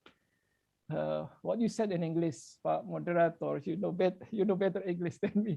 So we have a dana abadi for research and development that is before we only have for the scholarship, yeah, for the education, but now we have also based on the Undang-Undang Law Number 11/2019, we have also dana abadi for research also. So hopefully with this opportunity, a new opportunity inside BRIN, hopefully the budget for research and innovation could increase. Maybe not next year, but yeah, hopefully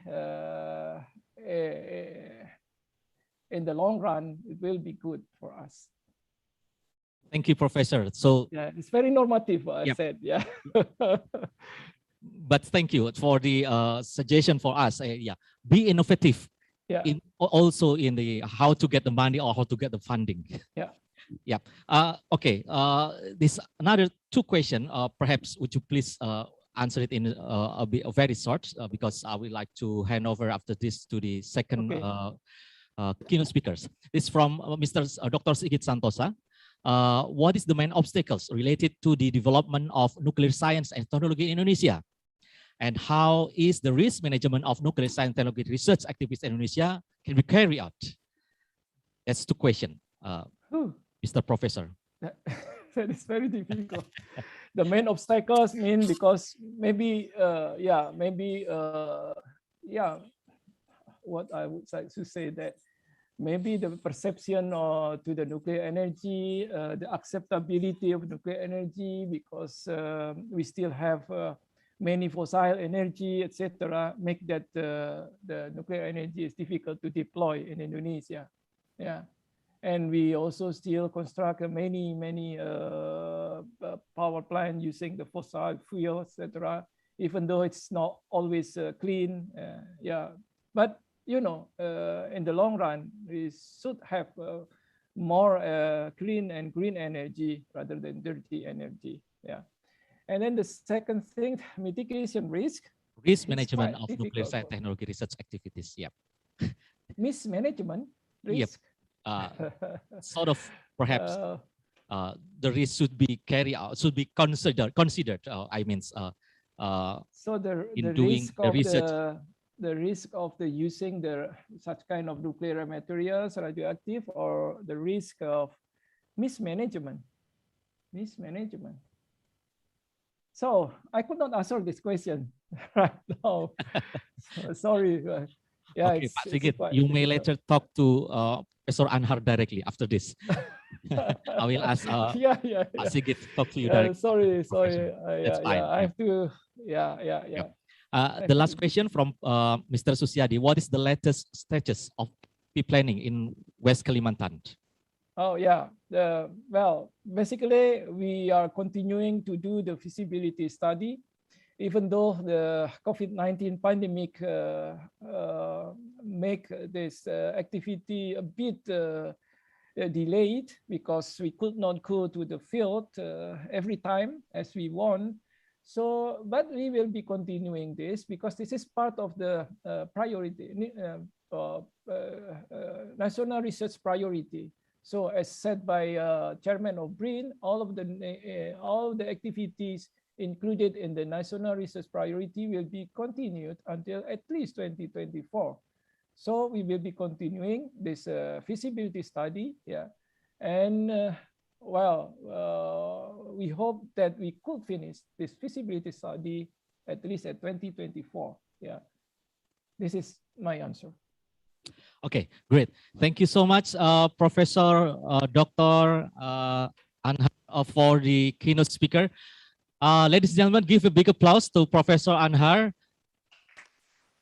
Thank you, Professor. Best regard from me. Goodbye. Okay, thank you very much, Pak Moderator. See you next time. Thanks. See you next time. I hope that this international conference could be run successfully. Thanks a lot. Thanks a lot.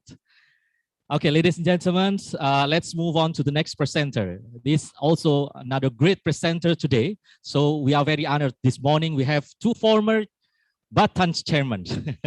The first is Professor Anhar Santariksawan, and then secondly, we have Professor Jarod Sulistyo Wisnubroto. Let me briefly read the curriculum vitae of Professor Jarod Sulistyo Wisnubroto.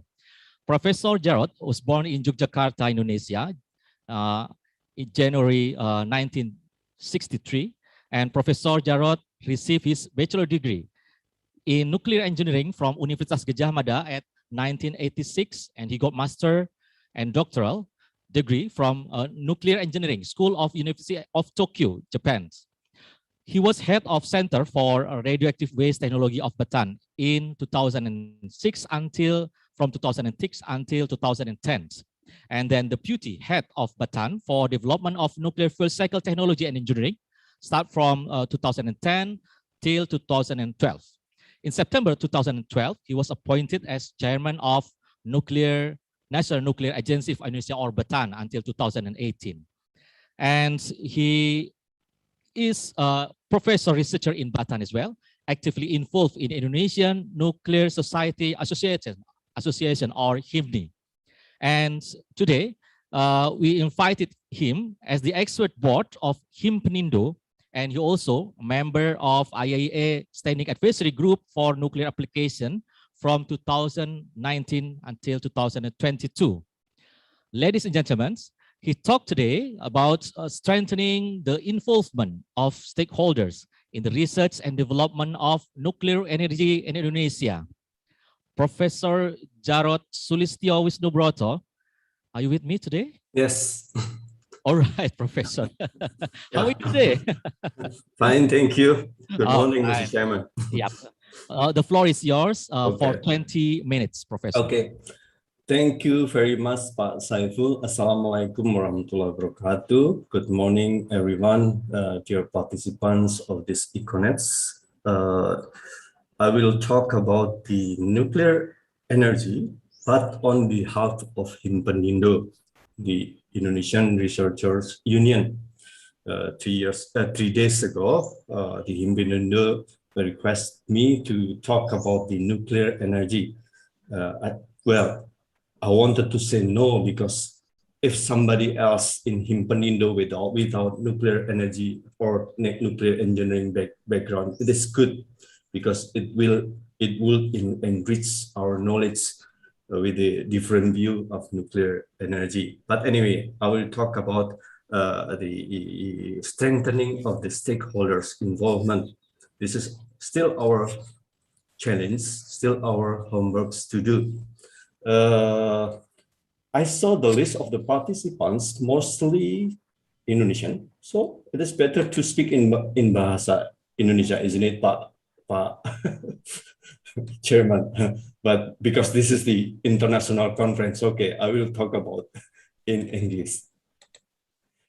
So the title of my presentation is Strengthening the Involvement of the Stakeholders on the Nuclear Energy Program in Indonesia.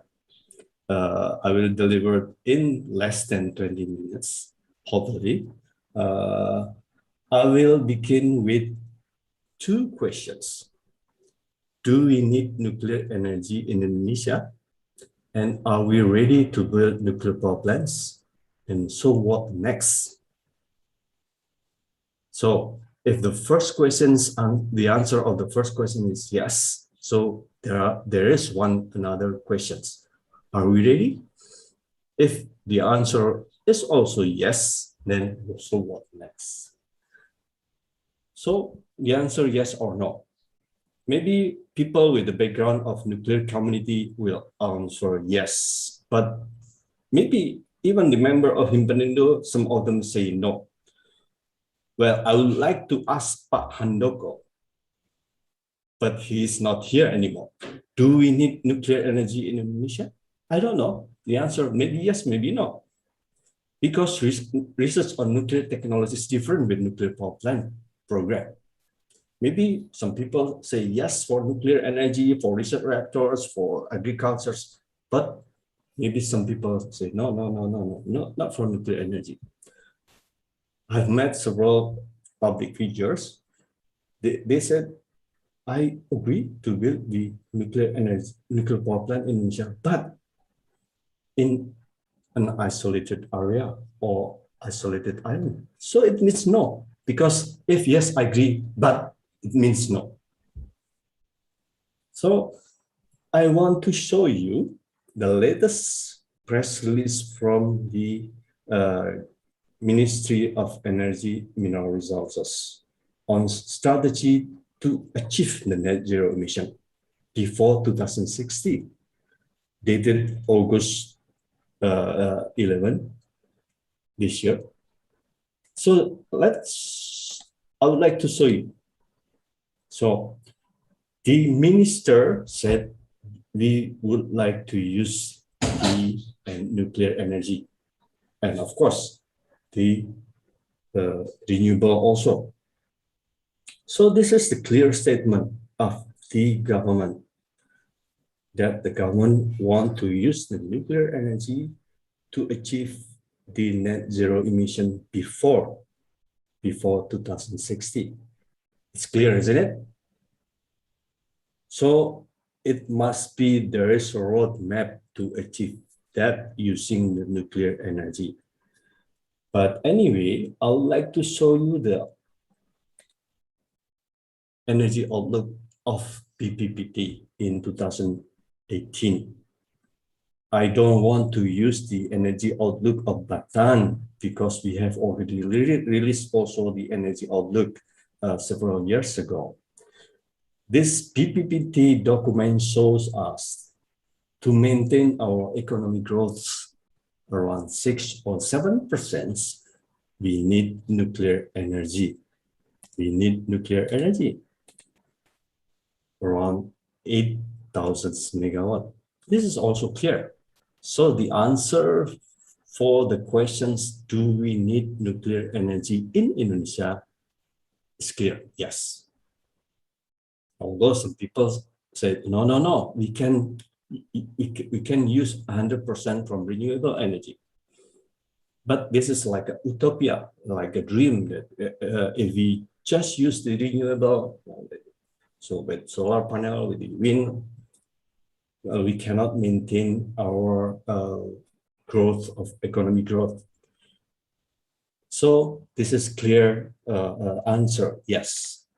So, and the second question, after the first question's answers or responses, yes, are we ready to build nuclear power plants? Some people, no, say, no, we are not ready. We don't have a human capability to do the risk technology or to manage the risk technology. I would like to use this old document, old informations. In 2009, the IAEA had a mission.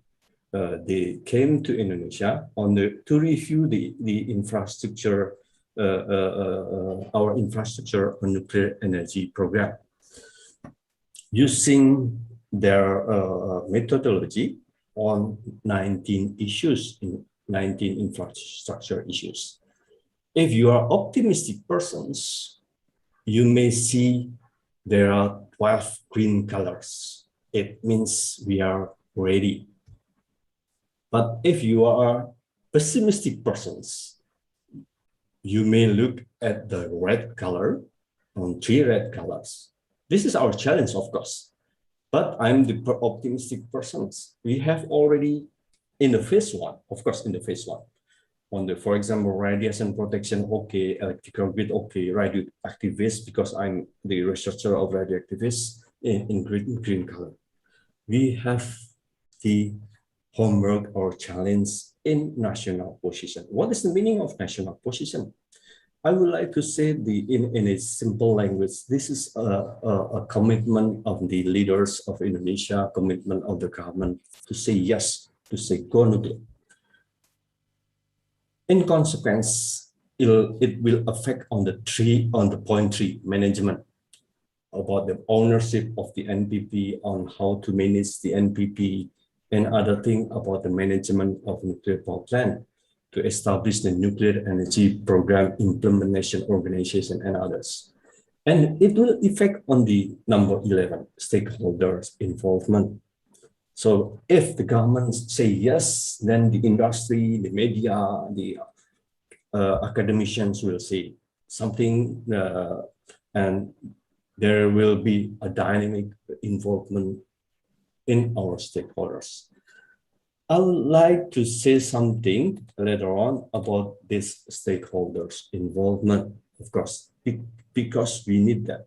Stakeholder involvement, not only about the, technology stakeholders involvement, but also social science and other stakeholders involvement. Because we are talking about human, about the perception. Are we ready to use this risk technology or not?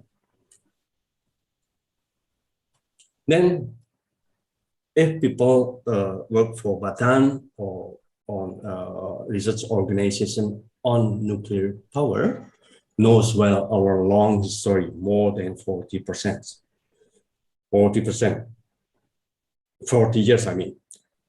We conducted the visibility study in Muria Peninsula, Central Java, in Bangka Belitung, RD program. We conducted the RD program, experimental power reactors.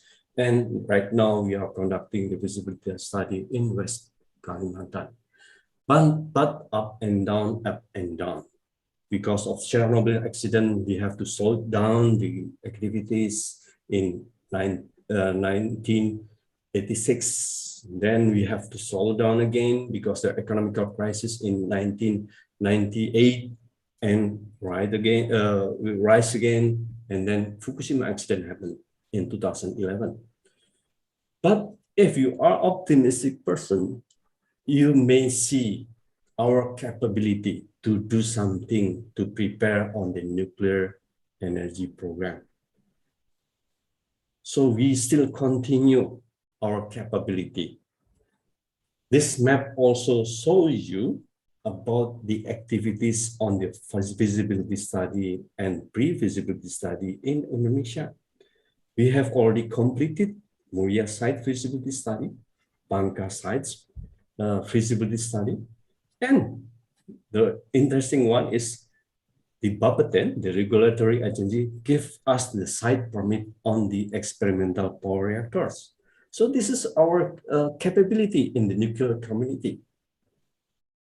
And we conducted also several pre-FS in Batam Island, of course, in the past in East Kalimantan, West Kalimantan, in Banten, and I forgot to mention also, and in West Nusa Tenggara, and in Madura Island. Let's not forget, we conducted also pre-FS or many activities in Madura Island. So we have a long story. How about the support of the public?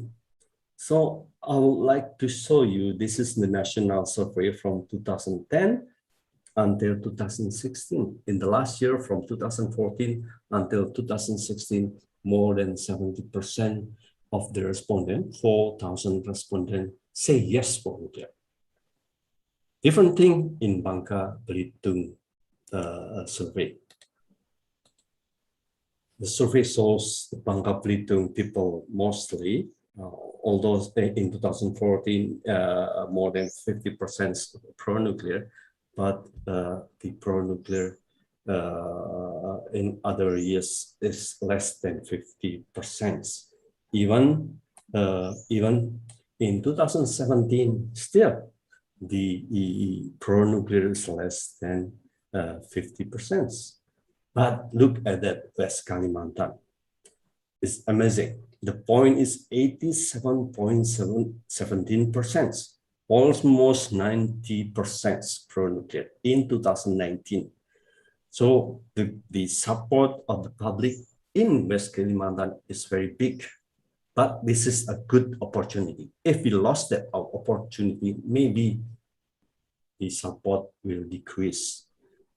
There are sentiment of the import of electricity from Malaysia, about the shortage of electricity in West Kalimantan and other things. So if we look in these pictures, most of the people of Indonesia support of the nuclear energy program. Look at this. I always like this graph about the in 2016 that more than 77% the public support the nuclear energy program. Why they support?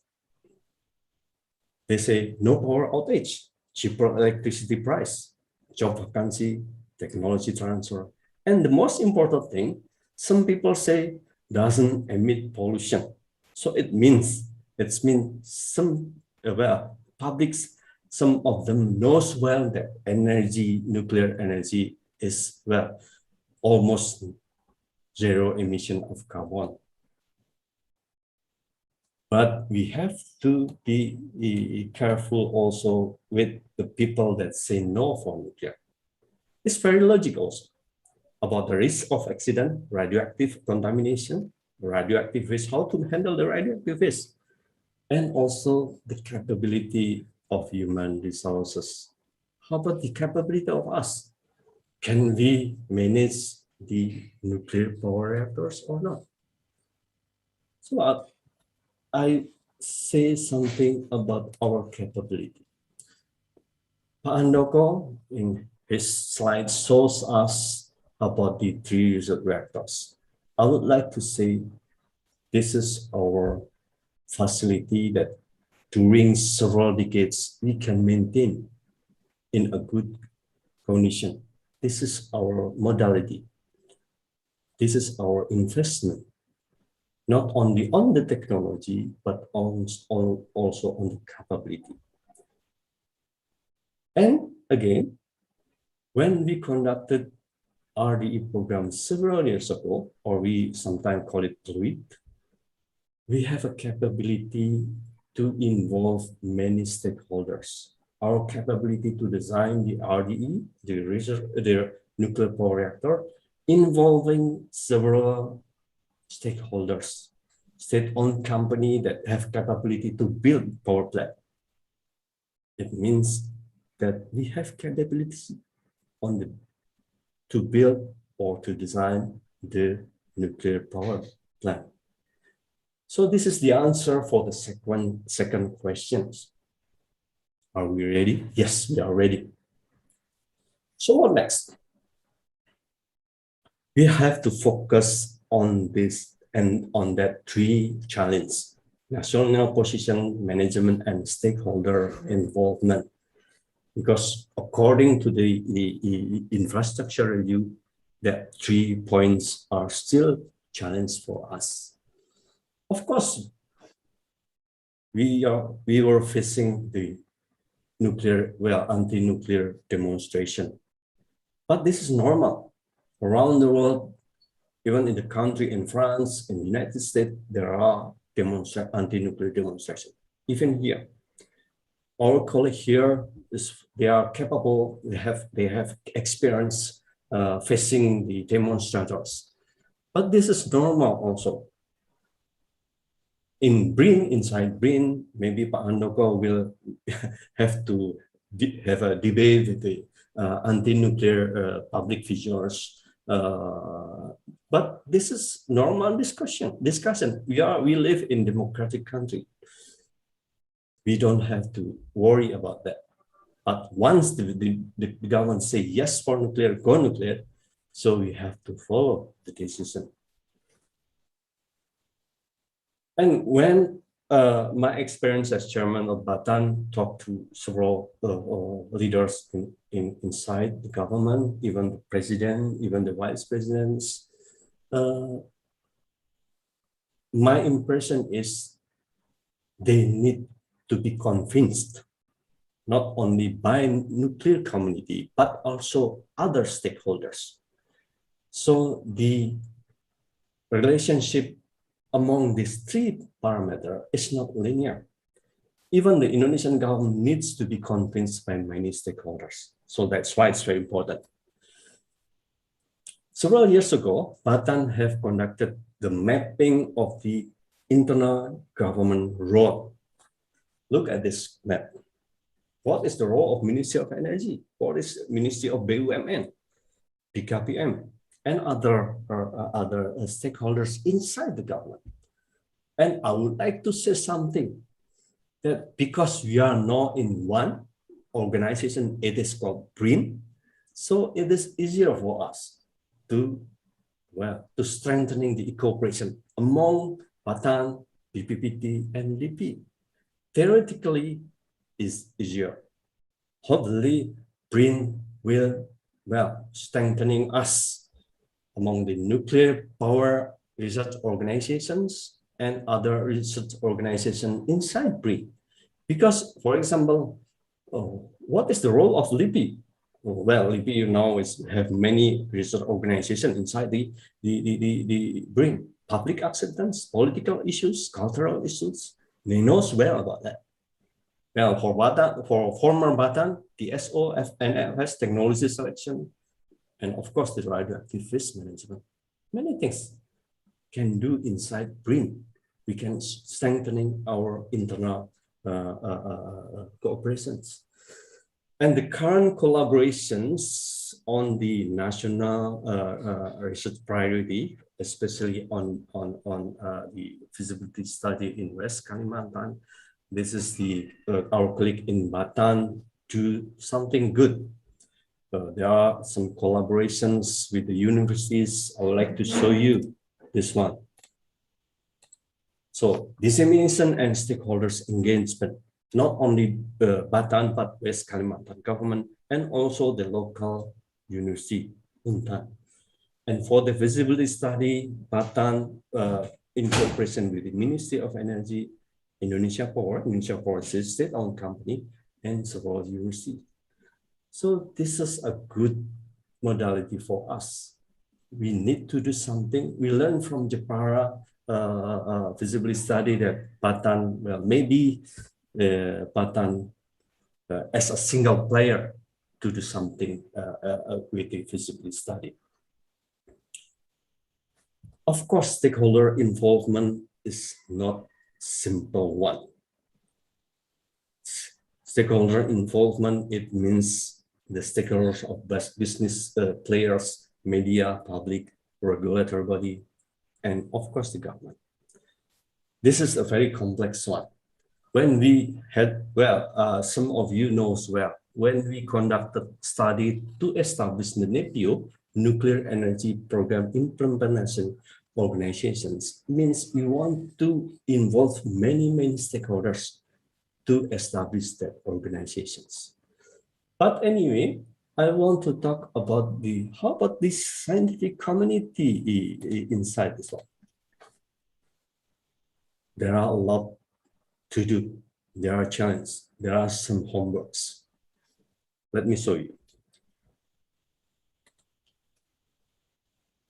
Research and development on nuclear energy in Indonesia is not only on the technology, not only in Indonesia, everywhere in the world.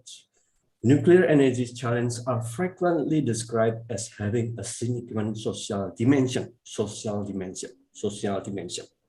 These challenges include failures to site nuclear power plants, even in some advanced countries, failure to site the disposal facility for radioactive waste, failures to, well, to maintain their capability, the sustainability, or to enlarge the nuclear facilities. It needs scholars in the humanities and social science. So we need that. Political scientists, sociologists, anthropologists, communication scientists. And this is special case for Indonesia, religious scientists. What is the religious scientist anyway? Maybe some of you remember when local clerics or ulama in Jepara said, nuclear is haram, nuclear is prohibited. We could not respond because we were not ulama. We are not ulama. We don't know. Well, some of you knows well of the religions of the Islamic religion.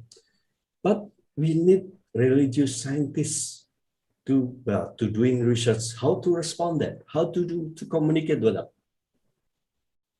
This is very important. So we have to do something outside the technology also. Some of people on the LIPI, maybe they have capability, or inside in the universities on the humanities and social sciences. Finally, in closing, I would like to give several points. Almost all aspects, we are ready.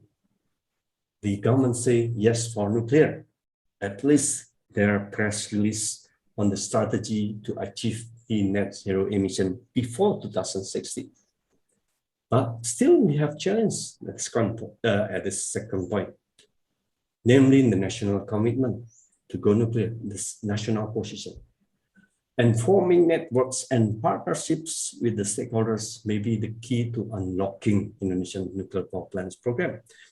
So this is the role of BRIN. This is the role of BRIN. Inside BRIN, many things, we can do many things, not only on the technology. And it is time to conduct research and that focuses not only on the technology, but also the humanities and social science. So this is my presentation, Pak Saiful Bahri. Thank you very much. If you have any questions, please, I would like to respond or reply or answer the question. Thank you. Assalamualaikum warahmatullahi wabarakatuh. Waalaikumsalam warahmatullahi wabarakatuh. Ladies and gentlemen, give a big applause for Professor Dr. Jarod Sulistyo Wisnubroto. Yeah, thank you, Jarod, for the comprehensive and again, you also give us an insight. I just heard about the political scientists and religious scientists here from your presentation. We had a few questions here in the floor from Mr. Susilo, Dr. Susilo Widodo here. Pak Jarod, where is the role of professional organizations such as HIMNI and Himpenindo? I'm not sure. I believe that you already mentioned this before, but perhaps you forgot to put it on your PowerPoint, the name of HIMNI and Himpenindo as part of the community supporting agents. Okay, Pak Jarod, please. Okay, thank you. I think Pak Susilo Widodo already knows well the Indonesian Nuclear Society. I'm the co-founder also of the Indonesian Nuclear Society, or HIMNI, doing every week the webinars. It's meant to promote the nuclear technology. The total or cumulative of the participants is very amazing. More than 27,000 participants. What is the role? What is the target? Well, I mean, what is the goal of this webinar? To attract as many as possible our stakeholders. If they know well about nuclear energy, about the nuclear technology, so they will communicate with others. They can communicate with the decision makers. This is nuclear energy. We can do that. We can do many things. Because, well, my experience, 35 years inside the nuclear organizations, we are single player. We need many players. But after this, every week's webinars, some people communicate with me from the Ministry of Finance, Ministry of Energy, ask many things. It means attracting them to do something with the nuclear energy. Although this is not short term, of course, the goal is long term. We need many friends as much as possible. So they will talk to Pak Jokowi. They will talk to the president. Sir, this is nuclear technology. This is nuclear energy. So, but of course, we need also Himpenindo. Himpenindo as Indonesian Researcher Union. Well, I will pursue them. I will ask them to do the same activities like HIMNI. We are here, Pak Salim Mustafa inside the HIMNI and inside the Himpenindo. Pak Saiful Bahri also HIMNI and also Himpenindo. We can do something. Of course, the challenge inside the Himpenindo, I noticed several persons is anti-nuclear, but it's normal also. We have to convince them. So this is the role of the Himpenindo and HIMNI.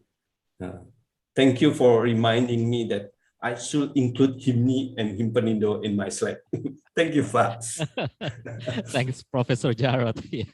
Yeah. The question from Dr. Susilo usually try to take a deep information from us. Okay, the next one from Mr. Jupiter Pane, or Dr. Jupiter Pane here, is the chairman actually from this conference. Question to Pak Jarod, what do you think about the current implementation of nuclear power plant, PRNs, the research priority, national research priority here, and SPRKK in the attracting the government executive to take a decision on go nuclear? Okay. So, Pak Jupiter may answer by yourself.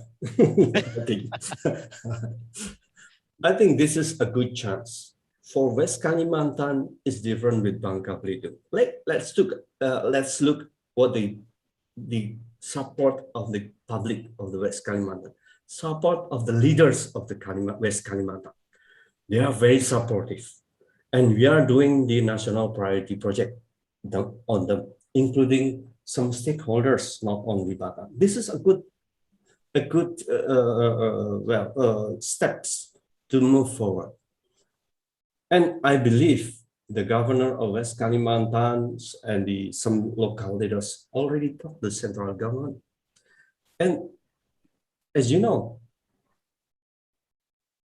before that, it was very difficult to say something. The Minister of Energy and Mineral Resources about the nuclear energy, but Pak Arifin Tasrif already said something about nuclear energy. This is a good sign. Maybe because, well, our capability, maybe because the foreign countries force him or force the government, you must achieve the net zero emission, and maybe because this activities in West Kalimantan, maybe.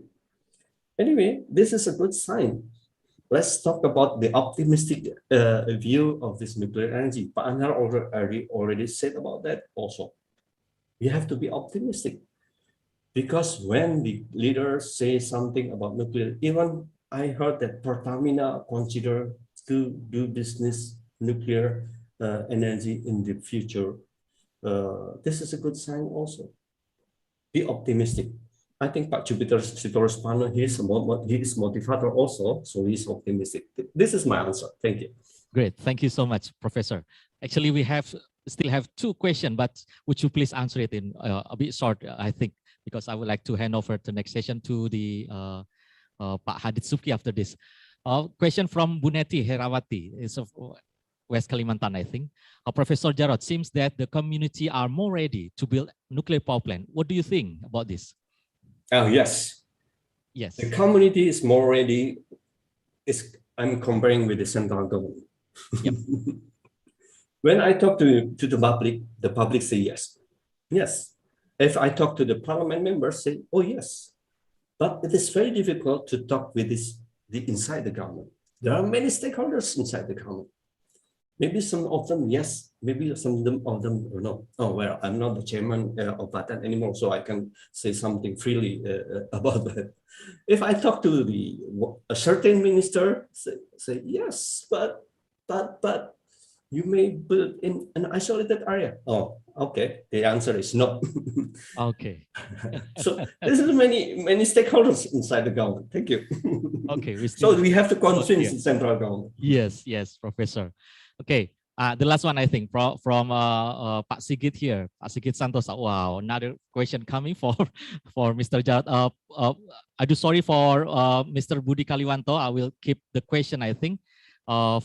You can send it to Professor Jarod later on, and I believe he will answer it.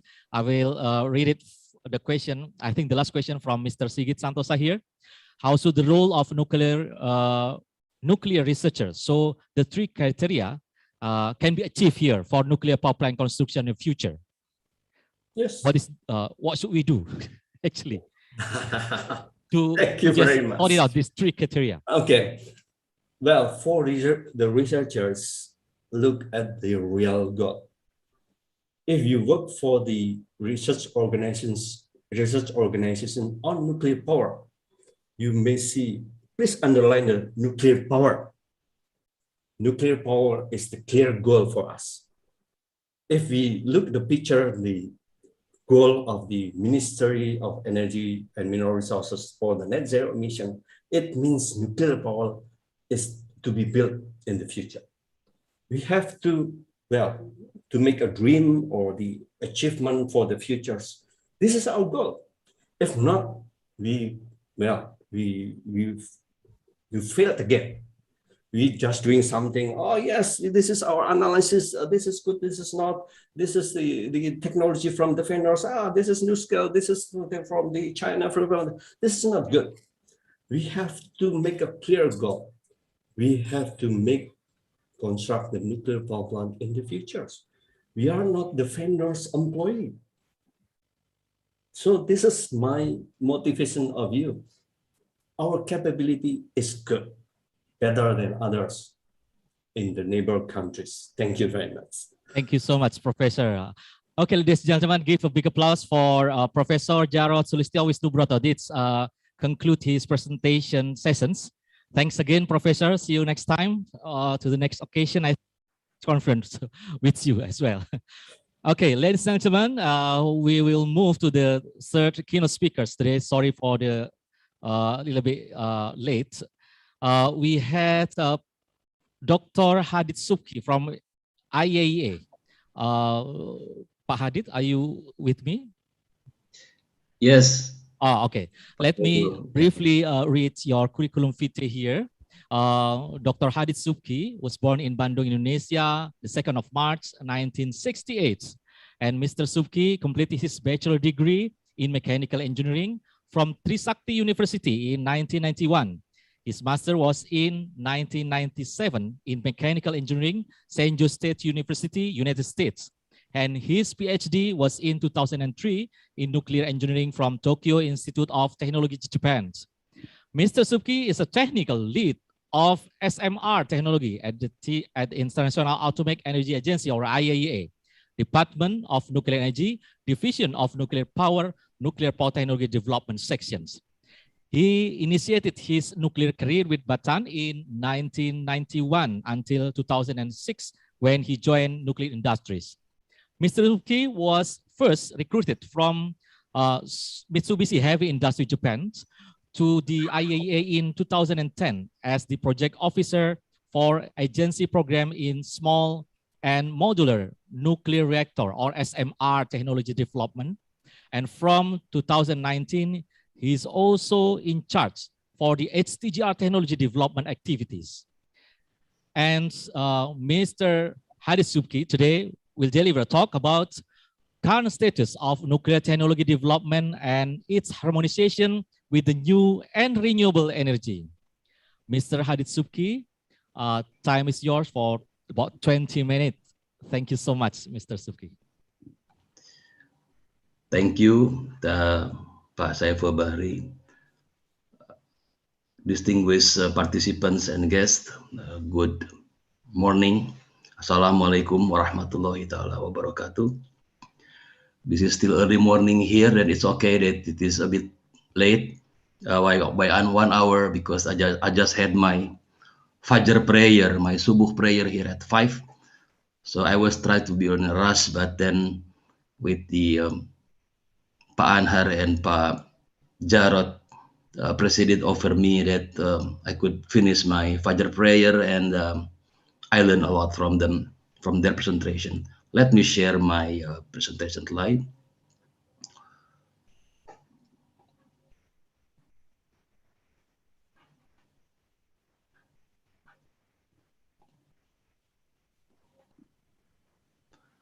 I have problem in sharing my screen. Oh, wait a minute. I have tried to the IT to... Yes, I'm not able to share my screen. However, I already sent my presentation also to Ibu Sofia, I think. Yeah.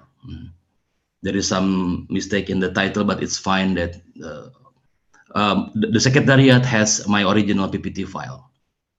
Yeah. All right. I can operate it, and then you can operate from there. So you have my file for there.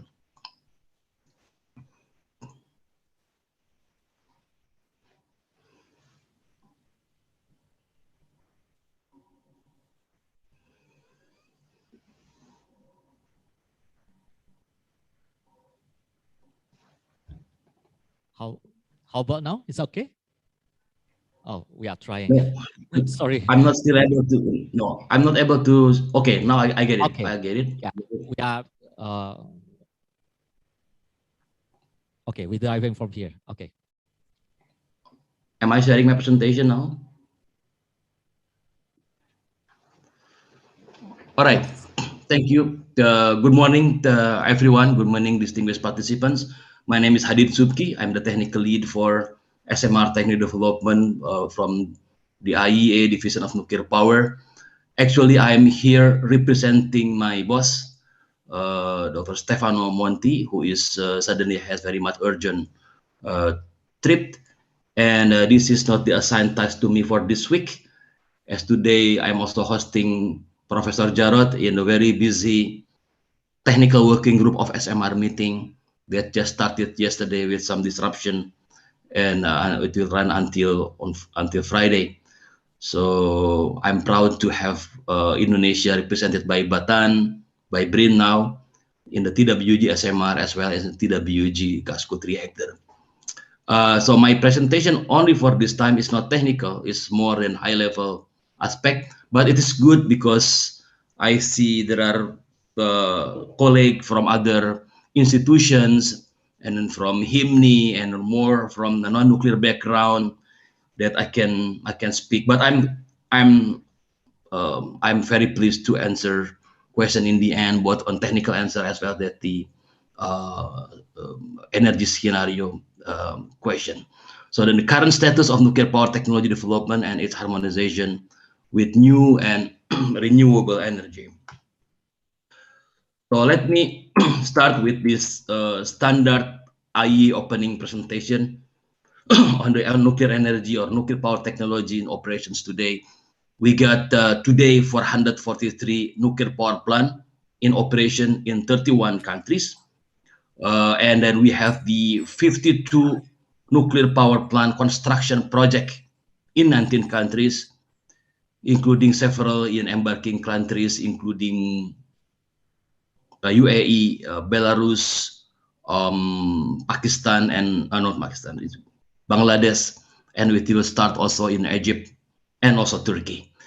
So there are several plants that recently connected to the grid.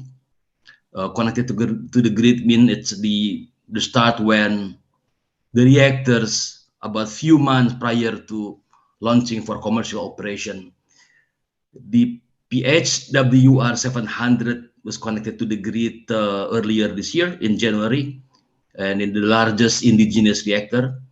I'm so much impressed with the statement from Professor Jarod, who is always encouraging us with confidence that we, as Indonesian, as a nation, have the required capability and capacity to design nuclear power plant, advanced nuclear power plant, and then to the fact that we are not employees of vendors. I was employee for vendor for years, but now when speaking to you, people in Indonesia, unless you are working for vendors, you are also working as your countryman that has the wishes that you need to have the best option of nuclear power technology for our countries. The next one is Kanut, Pakistan, also one of the very excellent example for us in Southeast Asia, a country that have deployed from 1970 7 or 8 nuclear power plant, including the last one is Hualong 1 SCP-1000 connected to the grid in March 2021. It's generation 3 reactors. And Barakah Unit 1, Belarusian, connected to the grid earlier. Fuching, HPR-1000 advanced generation 3 reactors. And in the Russian Federation, they have deployed various Leningrad type VVER that they are exporting to many different states, including even to China and India. And then there are those that are under constructions in Bangladesh, Turkey, and Belarus, and coming soon in Egypt. On the reactor types, the dominated major contributions come from a pressurized water reactor, PWR, 64%. So from this number of operating reactors, dari sekitar 443 PLTN yang beroperasi, itu kira-kira hampir 280 PLTN itu dari tipe PWR, 18% dari BWR termasuk desain yang mengalami kecelakaan di Fukushima. Yang lainnya adalah reaktor PHWR atau conduit type reactor yang dikembangkan oleh Kanada, India, Pakistan, Argentina, Korea, Romania, dan China. So and the next one is also the total net electrical grid in this regard that come all from PWR, mostly almost 70%, followed by BWR and GCR gas-cooled reactors. So don't be mistaken with modular high-temperature gas-cooled reactor. They are not the same. So this is the reactors from the 1960s that are now still in operation in the United Kingdom. So they are gas-cooled reactor, Magnox type, and they are using graphite moderated, but different type of fuel. So early generation of gas-cooled reactor. However, this is one of the basis on why that the new type of modular high-temperature gas-cooled reactor as the one that will be connected to the grid in China by the end of this year. So yeah, that is this is the early generation of gas-cooled reactor. So the current global share of nuclear is 11%. Jadi kontribusi PLTN saat ini hanya 11% di dunia. Jadi nuklir itu bukan ancaman bagi eksistensi energi lain, apalagi dari renewable, tetapi suatu kontribusi yang sangat besar untuk menstabilkan pasokan energi lain dan menjadi suatu sinergi bersama energi baru dan energi terbarukan yang lainnya juga energi fosil.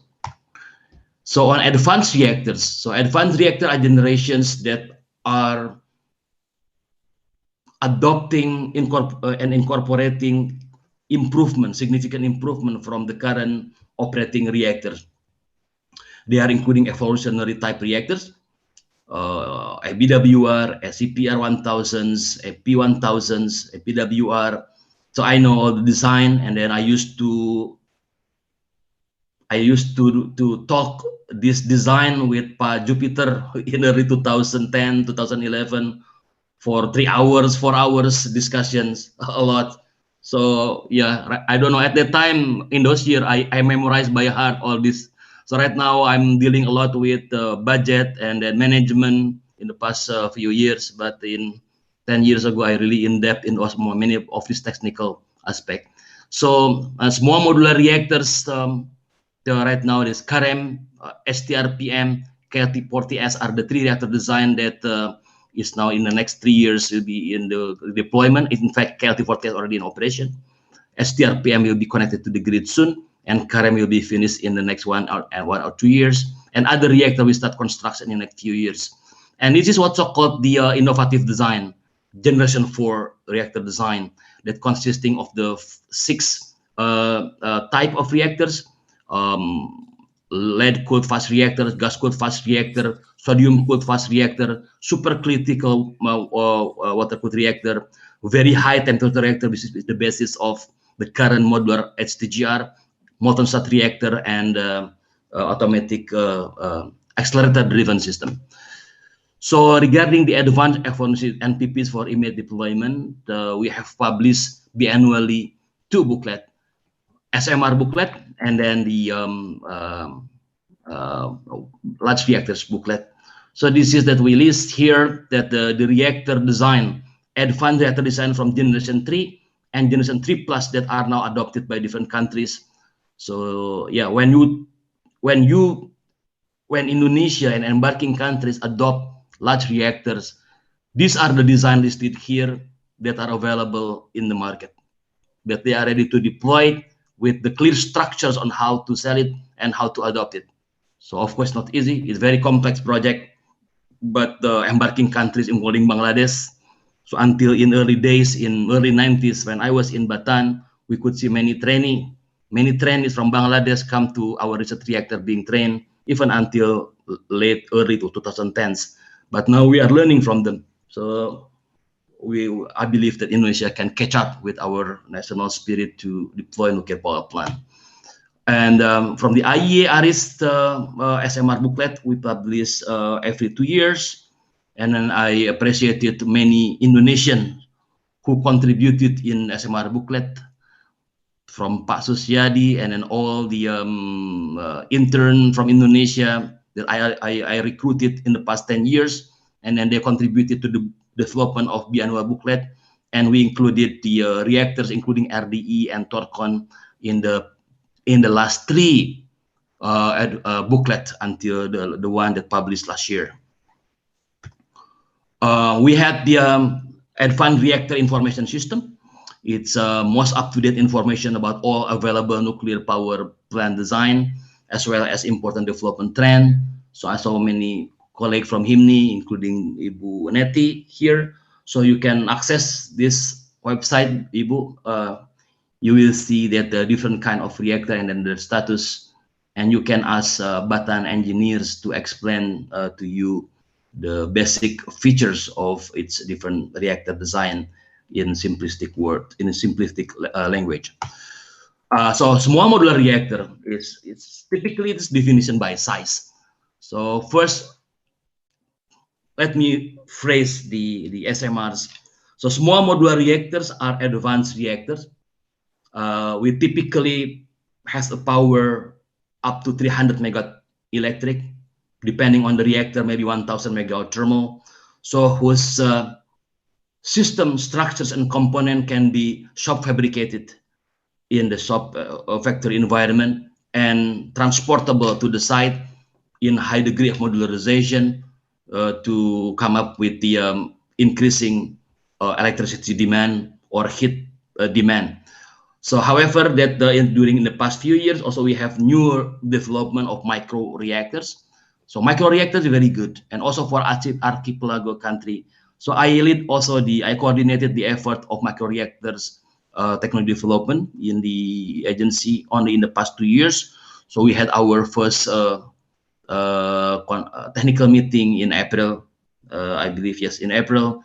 So that highlight the member state progress in this regard for micro reactors. Micro reactor are those reactor for small island, remote grids, mining industries, particularly for Indonesia or other countries with small island. And then it is clear that medium to large reactor are those reactor beyond 700 to 1,000 megawatt electric more. So the two important factor is size and modularity. Yes, so modularity is not new word actually, because it's also implemented in large reactors. So the driving factors and opportunity for SMRs, basically for all type of technology. First, particularly for embarking country, developing economic like ours, cost affordability. It must economically make sense. So from business point of view, small power with innovation, standardization are three key aspects that could lead to the cost affordability. And then the design must be simple, and then to higher degree of standardization, modularization, so the construction span will be short. It is unbearable for developing countries, developing economies like ours, to build nuclear power plant more than 5 years. It's quite very much burden for the economy. So, and then energy resilience. So it need to have the reactor power plant is flexible, must be flexible, and must be able to ensure the supply security for various purposes. So in this regard, in the next chart here, that nuclear power plant in general, particularly SMR, not only intended for electricity generation, tetapi juga untuk industrial process heat. Misalnya di Indonesia banyak industri strategis, jadi energi panas dan energi listrik yang dihasilkan dari PLTN itu tidak hanya untuk listrik, tetapi juga untuk produksi hidrogen, bahan bakar hidrogen, untuk desalinasi air laut, dan juga integratable, jadi dapat diintegrasikan dengan energi terbarukan. Jadi, because renewable energy are intermittent. Intermittent in nature is also called that they are clean. Yes, of course, just like nuclear, they are clean, and then but also they like to rest because and then it's option to replace aging fossil power plant, and then all of this must be able to contribute to climate change mitigations. So SMR definition by modularity. So we, particularly in Indonesia, industries, I believe that in the past, Batan performed significant capacity building, but I think in the past 4 or 5 years, I came to Indonesia. Indonesia has really good, excellent industries, at least to cope for the non-nuclear components. So for nuclear component, probably vendor will not be able to share it, but Indonesia has capability to produce, to manufacture, to design a non-nuclear component that perhaps more than more than 60% of the plant are non-nuclear component. The 40% nuclear component, we should be able to also to have the capability to design and then evaluate and perform the engineering testing, viability verifications, and design validation. But for manufacturing, we can focus also for non-nuclear island. So SMR for multi-application already mentioned, that electricity for clean water, hydrogen for heating, for grid storage mentioned by Pak Anhar presentation, for vehicles, for the electric car, to produce synthetic fuels, for ammonia production. So this is all the application for high temperature reactors actually, and other reactor like molten salt reactor, as well as others liquid metal cooled fast reactor.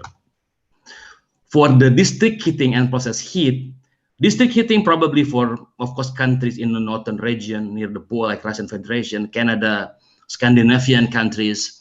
But process heat, this is for countries like Indonesia and then other developing economy with the strategic mining industries. And it's very good for the coal gasification, for example, for methanol production, and so forth and so on. So the nuclear part in this regard is very much essential. So nuclear production of hydrogen, there are significant hydrogen. I really highly encourage the Organization for Research and Technology for Nuclear. I don't know what it's called now, the new organization that led by Pak Agus Sumarianto. But this is, I believe that the buttons component within it, I highly encourage to perform advanced study on hydrogen production through nuclear. So coupling via electricity is only the way that already explained also in Pana presentation. So the last block here, let me explain slowly that particularly for the colleague from HIMNI, from non-nuclear background, this is the power block. Power block may come from nuclear, can be for advanced reactor, and then in integration with other renewables such as photovoltaic, energi surya, dan juga energi tenaga angin. So this is all low carbon electricity. So these all three as power blocks will produce electricity as well as process heat.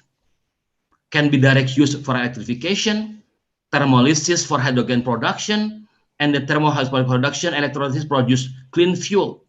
So the remaining excessive energy can be put in the storage and returned to the power block. So in the N block here, it is the end users block for industries, for building, for public housing, for transport, and so forth and so on. So the three low carbon energy factor in this regard: electricity, heat, and hydrogen. So final slide. In the integrated energy system, this is the concept from the United States.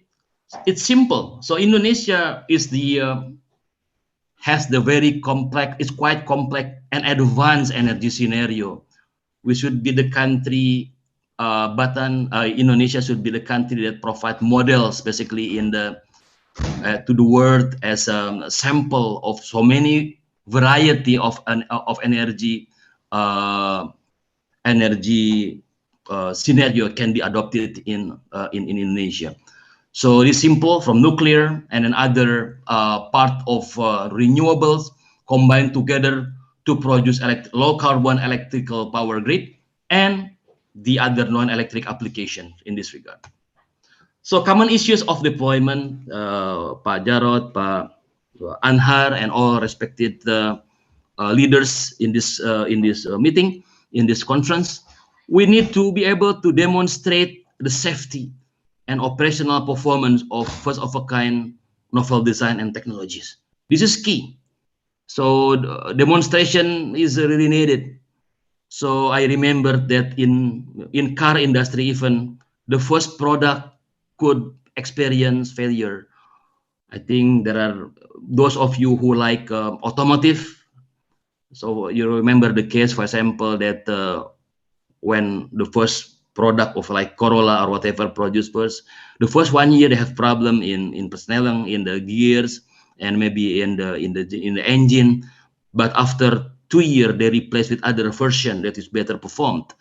So and then the other thing is that this nuclear power is 100 years business. is this business satu abad. Yeah. It need to have the continuity of orders, cost competitiveness against alternative, and robust supply chain. We need to have the established in Indonesia robust supply chain and viable financing option. Regulatory framework, we need to have the robust and highly capable regulators in Bapeten because the challenge is so quick.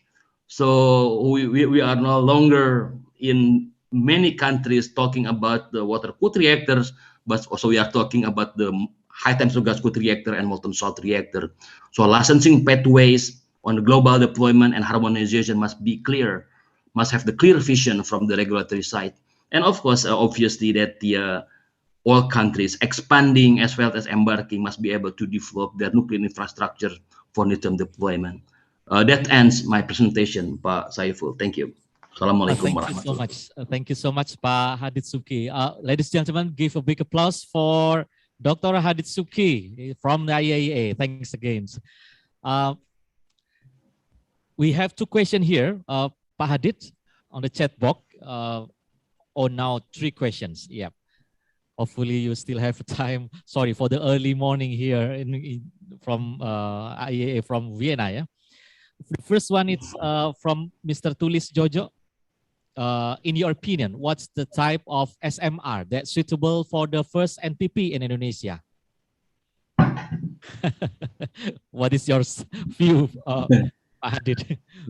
Yes, it is always quite frequent questions to be asked. And then Indonesia can adopt any nuclear power plant, and then it is a combinations of the technical and political decisions. So any design that have mature, that have already licensed, and both in Indonesia as well as in the country origin, can be deployed in Indonesia. So from the IAEA side, I cannot name typical type of reactor because not right now. I would like to say something. Nothing is impossible. So Indonesia is capable to build water-cooled reactor that are proven there. But also Indonesian people, also Batan engineers know that the key barrier for water-cooled reactors is that we will also depend on the Indonesian countries will depend on the vendor side, and then to produce heavy forging material like RPV is very expensive. So that's why we come with the aspect like STGR for the high efficiency is one paradigm.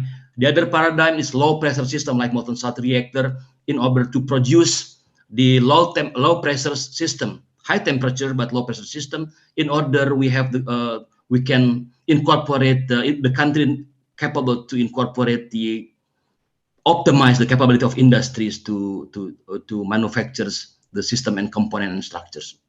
So again, everything can be done, and as long as they have the technology provenness, certain technology provenness, and then the regulatory body in the country is delighted, pleased, and capable to license the design. So any design will do.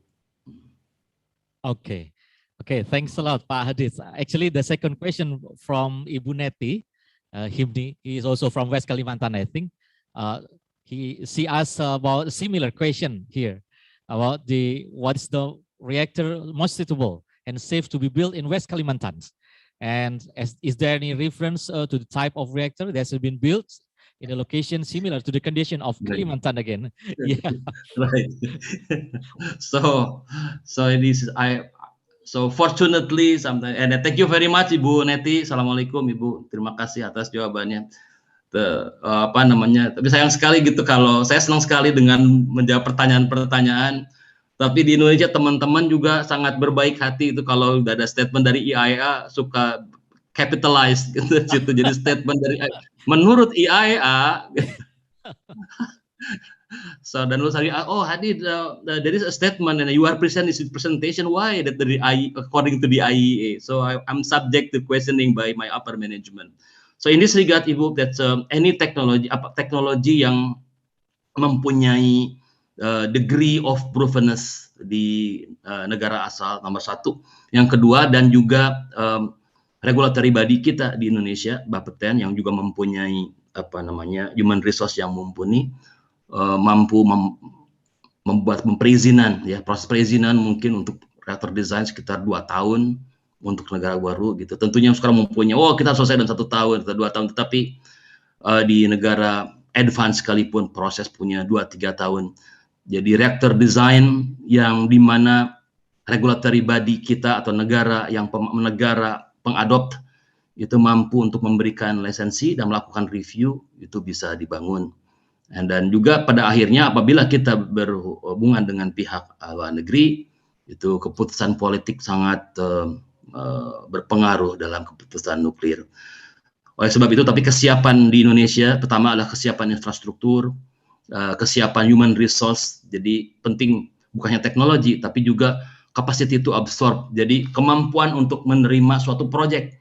Jadi sebetulnya kalau desain itu bukan tidak penting, penting sebetulnya. Tetapi local capability, jadi kita berbicarakan desain mobil, kita pengen beli Avanza atau Corolla atau Innova, tapi kan kita harus mempunyai mentality to have a car. Jadi kalau kita mempunyai mental owner's attitude, itu penting. Jadi kita siap, kita harus mempunyai garasi, kita harus mempunyai SIM, kita harus tahu bahwa kita perlu perawatan, dan kita tahu peraturan-peraturan yang terkait dengan bagaimana mengoperasikan kendaraan dan sebagainya. Jadi in this regard, the stakeholders involvement that mentioned by Pajar, particularly key stakeholders, regulatory aspect, and an institution like environmental aspect, the Ministry of Energy, utilities, research and development capability, research and development institution are all need to be integrated to prepare, to finalize infrastructures development. Then technology can come, technology will follow. So that's my point. Thank you. Okay. Thank you, Pak Hadid. Begitu Bu ya, Bu Neti. Hopefully it's answer your question. Ya. Kalau belum puas nanti bisa tanya Pak Hadid lagi. Di Japri saja. Okay, the next question from Mr. Jupiter. Question to Dr. Hadid. With the coming of electricized vehicle globally, it may affect to increase the need of more electricity. Would you let us know any thoughts in IAEA program or nuclear industry to take the benefit on this progressive movement? Yeah. So actually, Pak Jupiter, the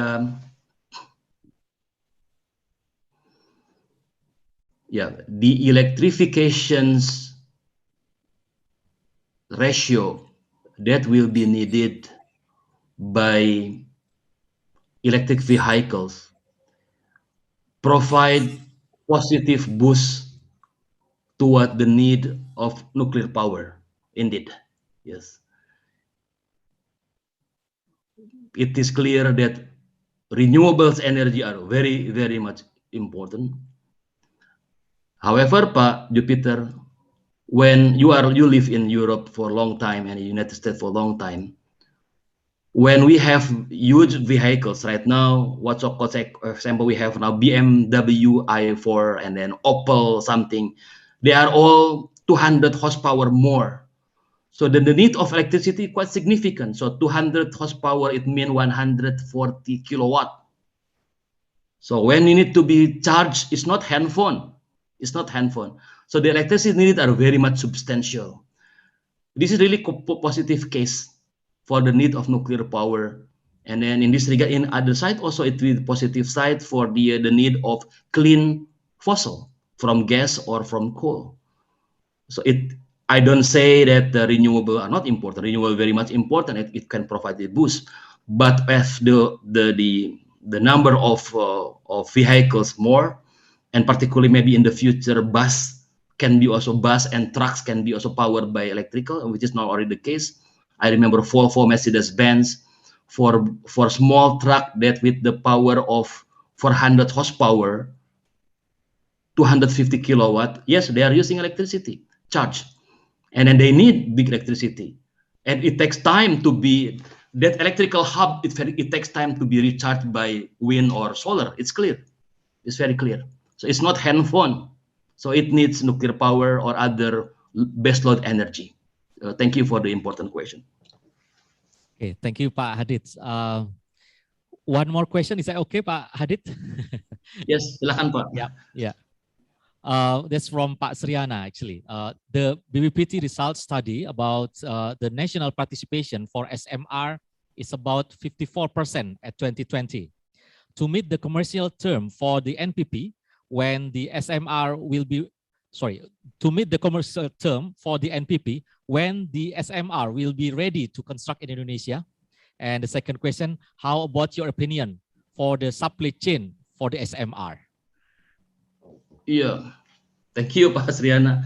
It That's depends from on Sriana, it depends on the business case with the vendors. It depends on the business case and then the deal in the bidding with the vendors. So you need to describe it early in the bid invitation spec on what to expect. And then for the first of a kind, because when we acquire nuclear power plant from other through bidding, they already have certain supply chain that come up to the value. Yes, that will come up to value.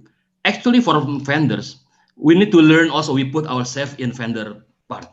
In the vendor's part, when embarking countries or vendor country, I want to buy this, for example, I want to buy Pak Saiful Bakri, I would like to buy from you gado-gado, right?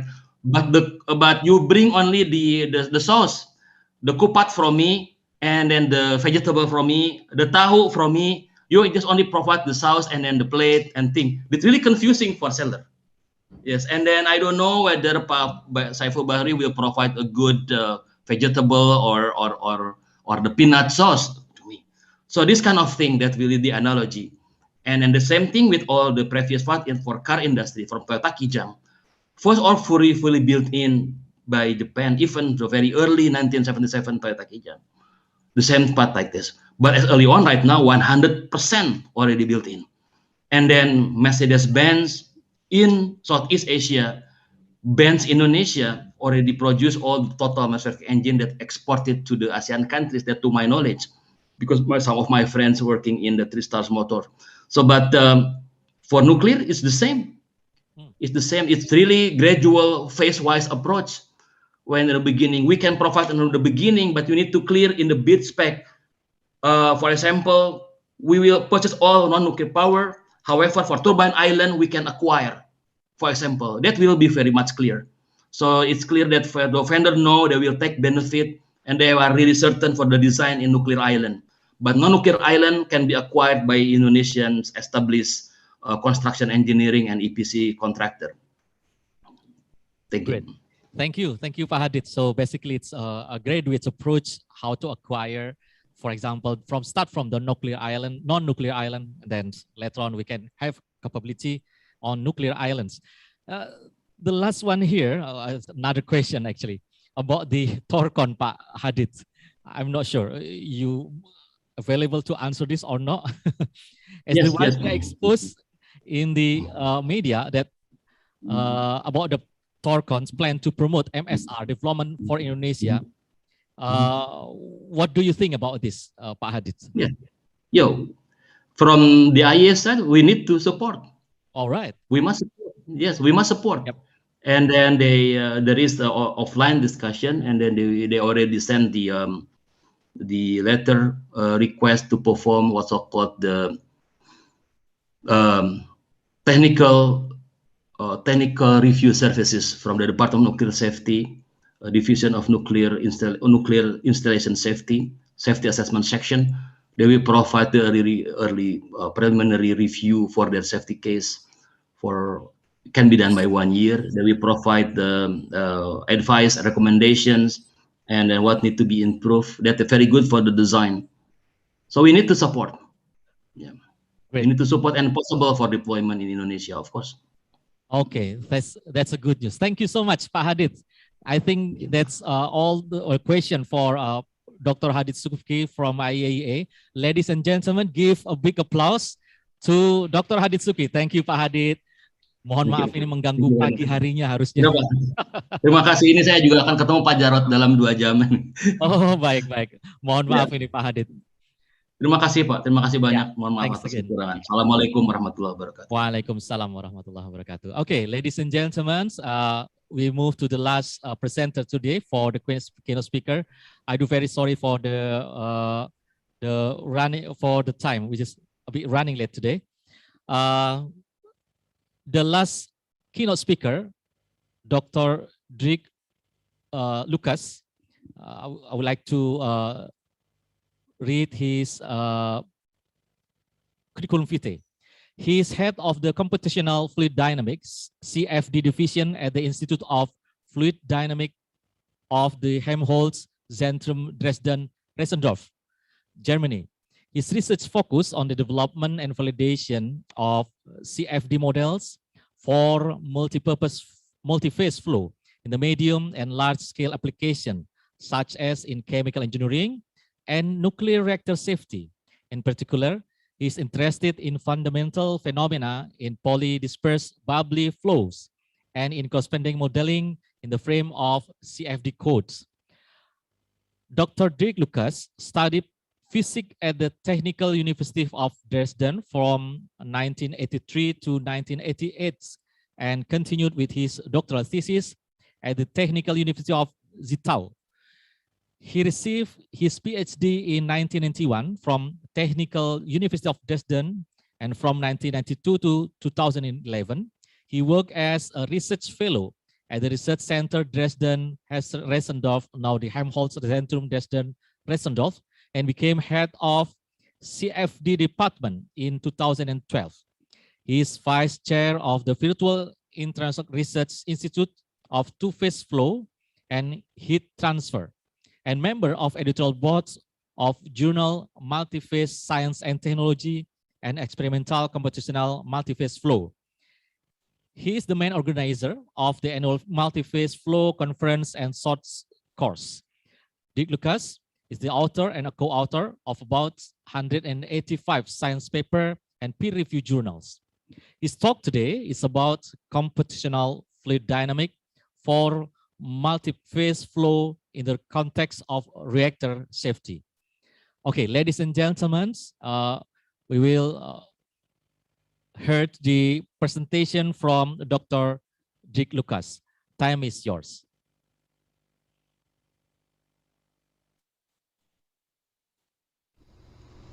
Ladies and gentlemen, welcome to my talk about computational fluid dynamics for multi-phase flows in the context of nuclear reactor safety. My name is Dirk Lucas. I am head of the Computational Fluid Dynamics Division, CFD Division, at Helmholtz-Zentrum Dresden-Rossendorf in Germany. Multi-phase flows means that different phases are involved as gas, liquid, solid, and any combinations of them. In this lecture, I would like to focus on gas-liquid flows. Here we have, nevertheless, a complex flow situation with deformable interfaces of sizes with very different scales. And correspondingly, we can distinguish between different flow morphologies, which are involved in many practical applications. And we have even transitions between these flow morphologies, as shown in this figure here. For instance, we may have gas as continuous phase separated by a large interface from the liquid phase, continuous phase. In addition, we may have liquid droplets, which may have a very small scale. Same is for bubbles of different sizes, where the gas and the liquid are in dispersed morphologies. So, and transitions between these morphologies may occur, for instance, by bubble entrainment, by plunging jets, waves, or free vortex flow. We may have droplet generation in breaking jets or from wave crests, and we may have the generation of large gas structures by coalescence out of small ones. At HZDR, at Helmholtz-Zentrum Dresden-Rossendorf, we developed different frameworks to consider such flows. So the inhomogeneous music model for polydispersed flows, the algebraic interfacial area density model for large interfaces, and the gender model for morphology transitions. I will not go into details of this on these models, but rather explain general issues we have with the multi-phase flows. Accordingly, I will start with some examples for multi-phase flows in nuclear reactor safety research. I will talk about the status of computational fluid dynamics and point out especially the issues for multi-phase flows. I will present the main ideas of the Euler model and the baseline model concept to achieve some consolidation of the modeling. And the last part will be on that morphology transitions, and of course I will close my talk with. Let me start with the examples for multi-phase CFD in nuclear reactor safety. And the first one I would like to mention here concerns the subcooled boiling, which is connected with the problem of critical heat flux. Consider a pressurized water reactor. In the normal operation, we even may have some subcooled boilings. That means small gas bubbles are produced at the surface of the fuel elements. And this is a very efficient heat transfer mechanism. That's why it is wanted. However, if the heat flux becomes too large, we may run in the problem of the critical heat flux. Here, the heat flux obtained by departure from nucleate boiling. And that means that instead of generating bubbles, we generate a small film of steam at the surface of the fuel elements. And that dramatically reduces the heat transfer, so that the fuel elements may heat up and may even be destroyed. That's why such a critical heat flux situation has safely to be excluded. It has to be guaranteed that it does not occur. And such a flow situation is very complex, and always bubble generation and migration can be modeled using CFD in principle, but of course also here we have many open questions. The second example I would like to mention concerns the two-phase pressurized thermal shock problem. It is also related to pressurized water reactor. In this case here especially we did investigations on the French CPY type pressurized water reactors. To maintain the liquid in the reactor primary circuit in case of loss of coolant accidents, emergency core cooling injections are foreseen, and then in that reactor type, this emergency core cooling injection goes into the cold leg of the reactor.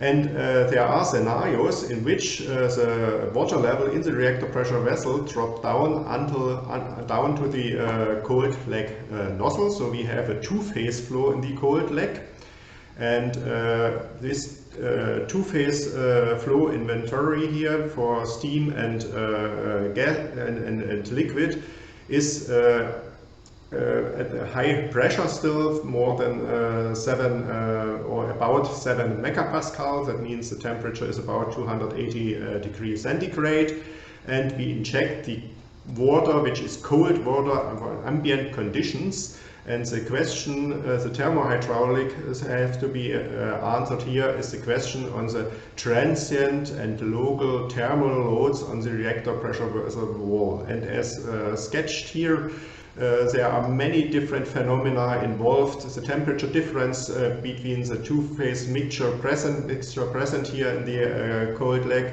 and the injection is more than 200 Kelvin. And so we have strong stratification effects, we have condensation effects, we have bubble entrainment. Many different phenomena have to be considered, and that is a quite complex problem for computational fluid. The next example is related to the countercurrent flow limitation during the so-called reflux condenser mode. In that case, the water level in the reactor pressure vessel drops down below the hot leg nozzle. Steam enters the hot leg here from the left-hand side and flows to the steam generator. Here we see part of the steam generator inlet chamber. There it condenses, and the condensate flows back towards the reactor and countercurrent to the steam. At the left-hand side, we see a situation with rather low steam flow rate, and you can see that the water smoothly flows from the right to the left-hand side and countercurrent to the steam. At the right picture, The steam flow rate, represented here by the red curve, was increased, and the water is partially blown back.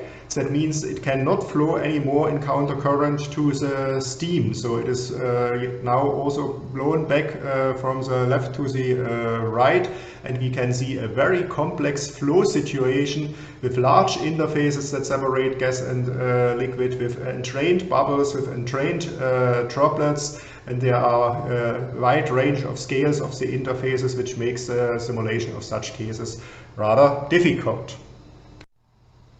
The last example is Gen 3 reactor, as far as Gen 3 reactors, the so-called Carena concept from Framatome. It is a boiling water reactor concept, and here we have this emergency condenser. The principle is shown here. Under normal operation, we have this, or generally we have this parallel tubes here, and we have this large tubes here in a large flooding pool. And the idea is to transfer, in accidental cases, heat from the reactor core to this pool. Under normal operation, we have a water level here in the piping system and in the reactor pressure vessel. So that means no flow is here. It does not disturb the operation of the reactor.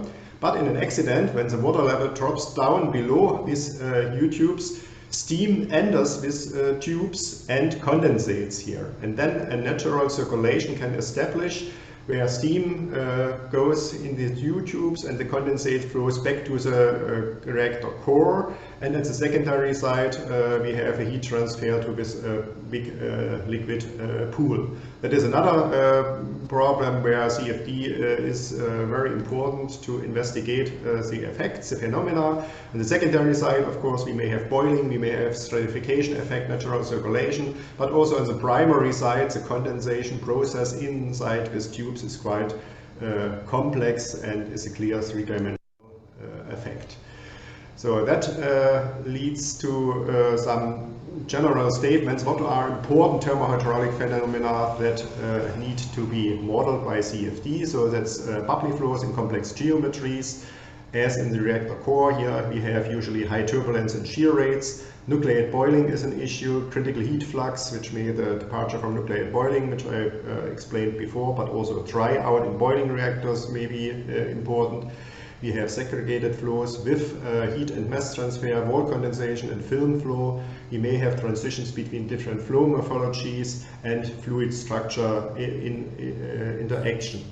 So there's also recently an OECD report elaborated, so I think it will be published soon. The title you think here. There you can also find more information about the need of CFD for nuclear safety research. Now let's turn back to CFD.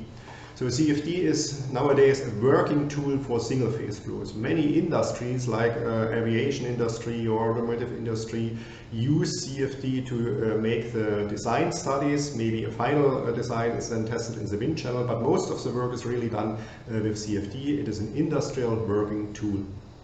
Unfortunately, that is not really the case up to now for two-phase flows, and the reason is that CFD is not mature for two-phase flows because of these complex gas-liquid interfaces and the complex interaction between these phases, which are very difficult to describe. There are different options to model two-phase flows of CFD. In principle, we know the Navier-Stokes equation and the balance equation, so we can simulate all just solving these equations. However, for that we would have to resolve the smallest scales of the interfaces and the smallest scales of the turbulence, and this is not feasible for large or medium and large geometries as we have usually in nuclear reactor safety research. And that's why we have to apply other methods, and the most used, the one which is most used and which is the most suited for such large geometries is the two or multi-fluid model, also called Euler-Euler model. Here all phases are described by continuous field functions, so it is practically used. There are lots of publications The problem is, in most cases, post-test simulations on experiments are done to reproduce the experimental data, and they finally get a good agreement, but still we have clear limited predictive capabilities. And it requires closure model. And the next slide I would demonstrate how big this problem is. In reality, as in the interface resolved simulation, we have at one place in space and time gas or liquid separated by an interface, as shown here at the left-hand side. To obtain the Euler model, we have to use averaging procedures, and in the result of these averaging procedures, the information of the interface gets lost. Instead, we have the interpenetrating phases which are present at every place with a certain probability. And with losing the information on the interface, we lose also the information on the interaction between the phases, and all that has to be brought in again by closure models. The closure models clearly have to reflect all the non-resolved local phenomena, and this is a challenging task.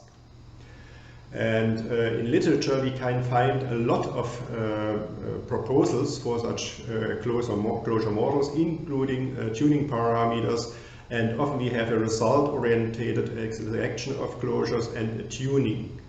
And so the post-test simulations are usually done with a CFD setup only for one or few experiments, and finally, as I mentioned before, good agreement with experimental data may be achieved, but that may be based on compensating errors. In generally, we have no transferability to another problem. And often also we have to consider that best practice guidelines are sometimes hardly to fulfill with Euler models, and the experimental error is also often not known, so we have clearly a lack of knowledge. So, as I mentioned before, the closure models have to reflect the local flow phenomena, but we don't know a lot about the local phenomena because we have also limitations in measuring techniques for such local phenomena. And some demonstration is shown here. For instance, we have this interesting separation of small and large bubbles in pipe flow, and that is really difficult to reflect such things in the CFD simulations. So because of these limited predictive capabilities, clear consolidation of Euler CFD is required. And to do so, we follow the so-called baseline model concept. Baseline model means nothing else as that we define a set of closure models, which, according to our experience, best reflects the physics of the local phenomena. And we fix all the parameters and use this model and apply it to very different flow situations, to many different flow situations. We have now about 250 different experimental runs which we use, and we apply the same model to all these cases.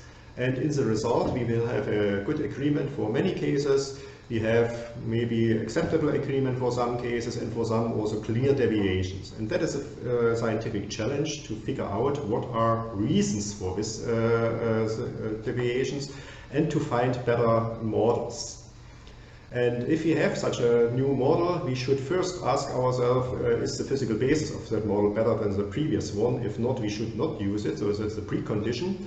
And if that is the case, we should again check all these 250 cases. Is there an overall improvement of the performance? If that is the case, it is clear we should update the baseline model. If not, we should ask ourselves the question, do the advantages of the new model outweigh the deterioration of the performance? If yes, if the physics basis is much better, we nevertheless should update the baseline model.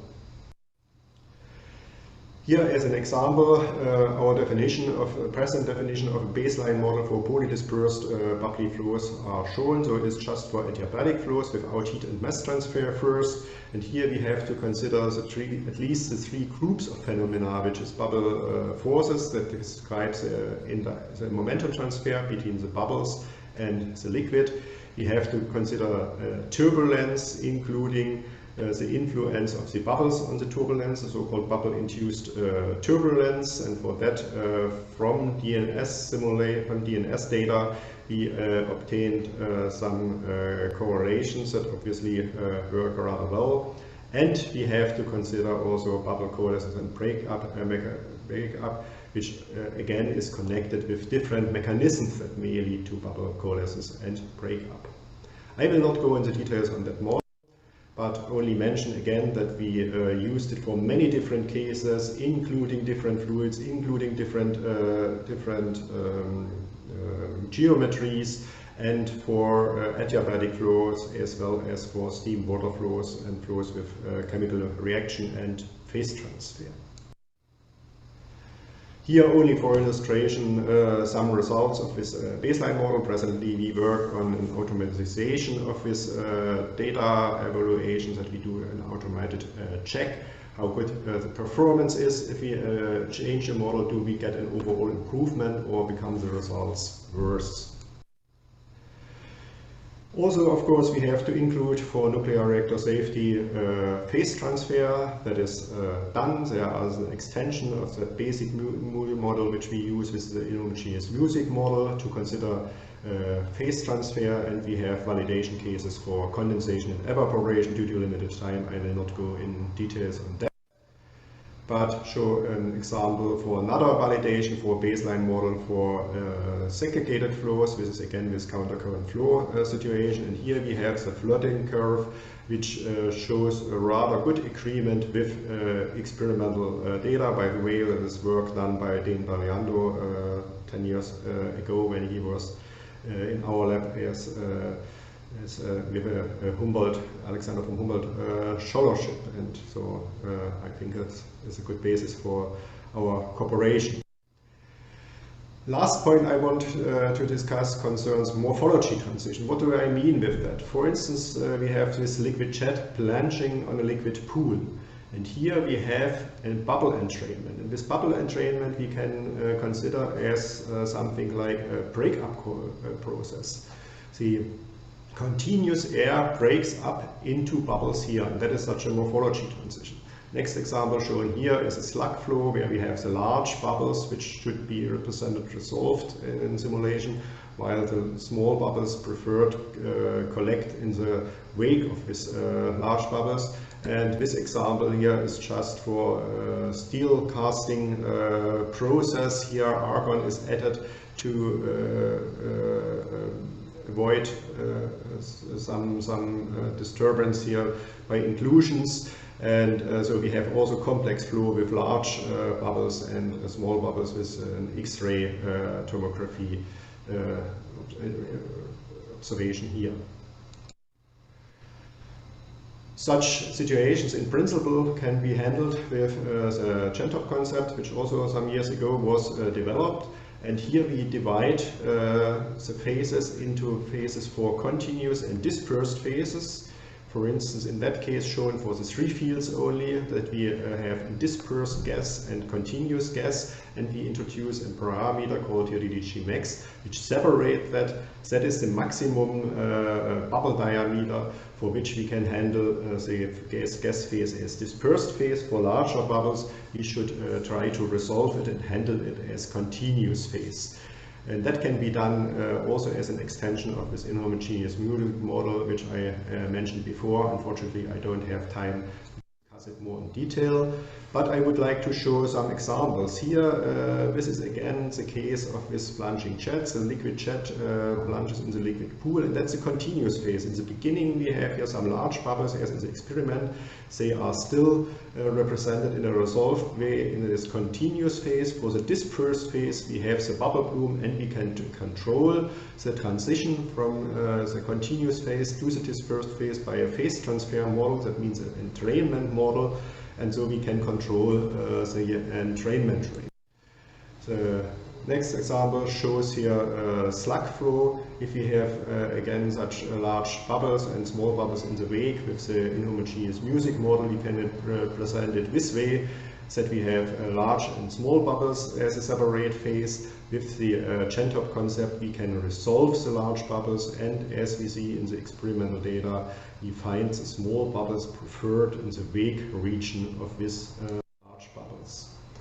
That brings me to the conclusions. So multi-phase CFD requires a consolidation for that Euler framework, of course. Here the baseline concept seems to be a good way to go. There's a lot of work still to do, but all what we did so far looks promising. So a baseline model for polydispersed flows has been established based on the inhomogeneous music approach, and it was applied for a large number of different experimental data. Also for the algebraic, also for segregated flows with the algebraic interfacial area density model, we have some baseline model, and the Gentop concept more or less combines both and allows also for the transition between different morphologies to extend the applicability of multi-phase CFD.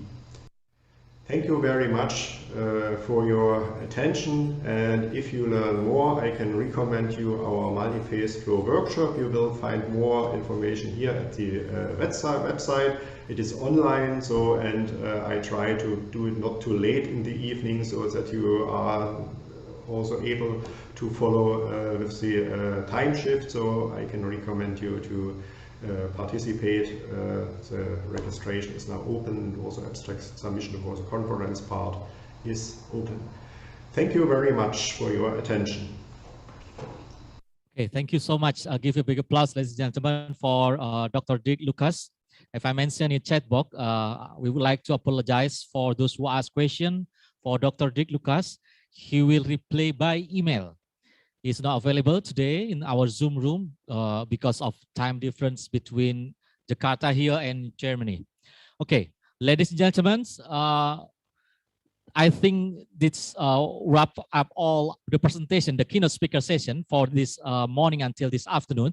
Would like again say thanks to all presenters, keynote speakers, for the informative and interesting presentation, and for the audience as well for very active participants. And for the token of appreciation from the committee to the keynote speakers, the committee will present the A certificate for all the keynote speakers. Please.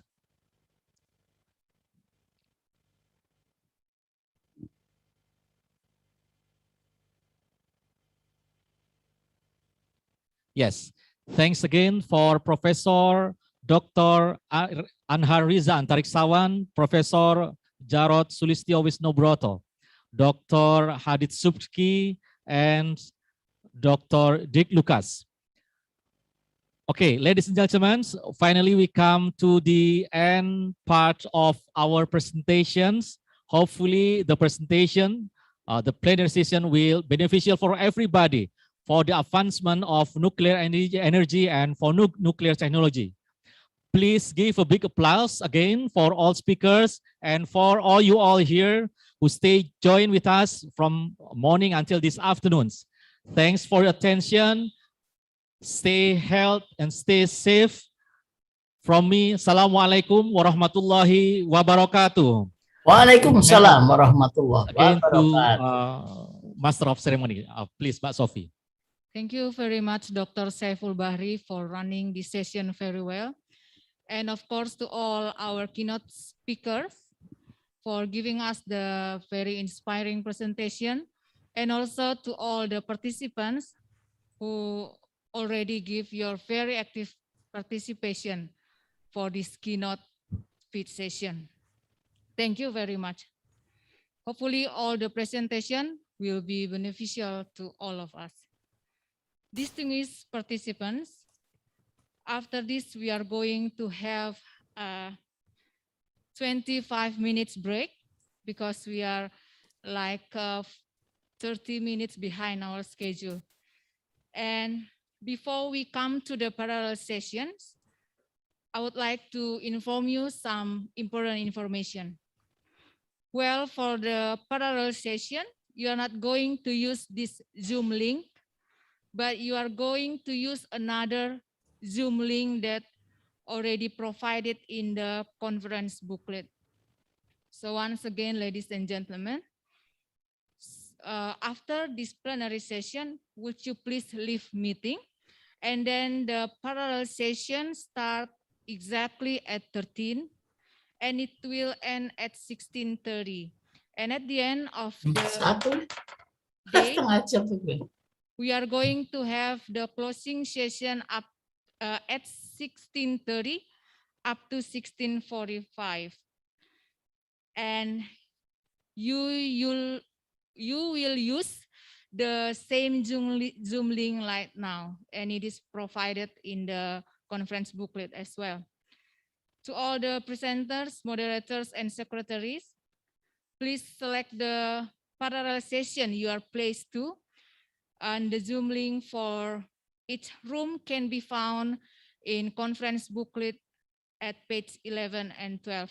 Jadi sekali lagi Bapak Ibu, setelah sesi ini, Bapak Ibu dipersilakan untuk meninggalkan Zoom yang sekarang. Nanti Bapak Ibu silakan bergabung pada jam 13 tepat untuk sesi paralel. Zoom linknya bisa diperoleh di chat box, juga tadi sudah dibagikan, dan juga di booklet konferensi ini. Dan nanti kami mohon kesediaan Bapak Ibu untuk kembali bergabung lagi pada saat closing session pada pukul 16.30 sampai 16.45 menggunakan Zoom link yang ada sekarang. Well, have a nice break to all of us. Please make sure that you're ready in the Zoom link at 13 sharp. Thank you very much. Assalamualaikum warahmatullahi wabarakatuh. Bye for now.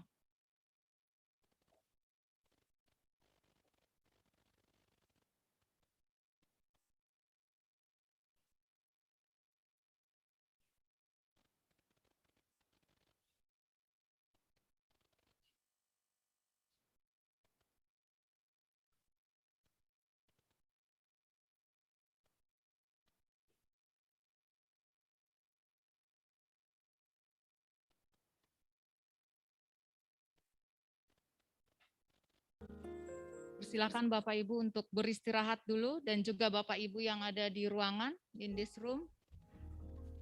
We'll have 20 minutes break and see you later at 16:30.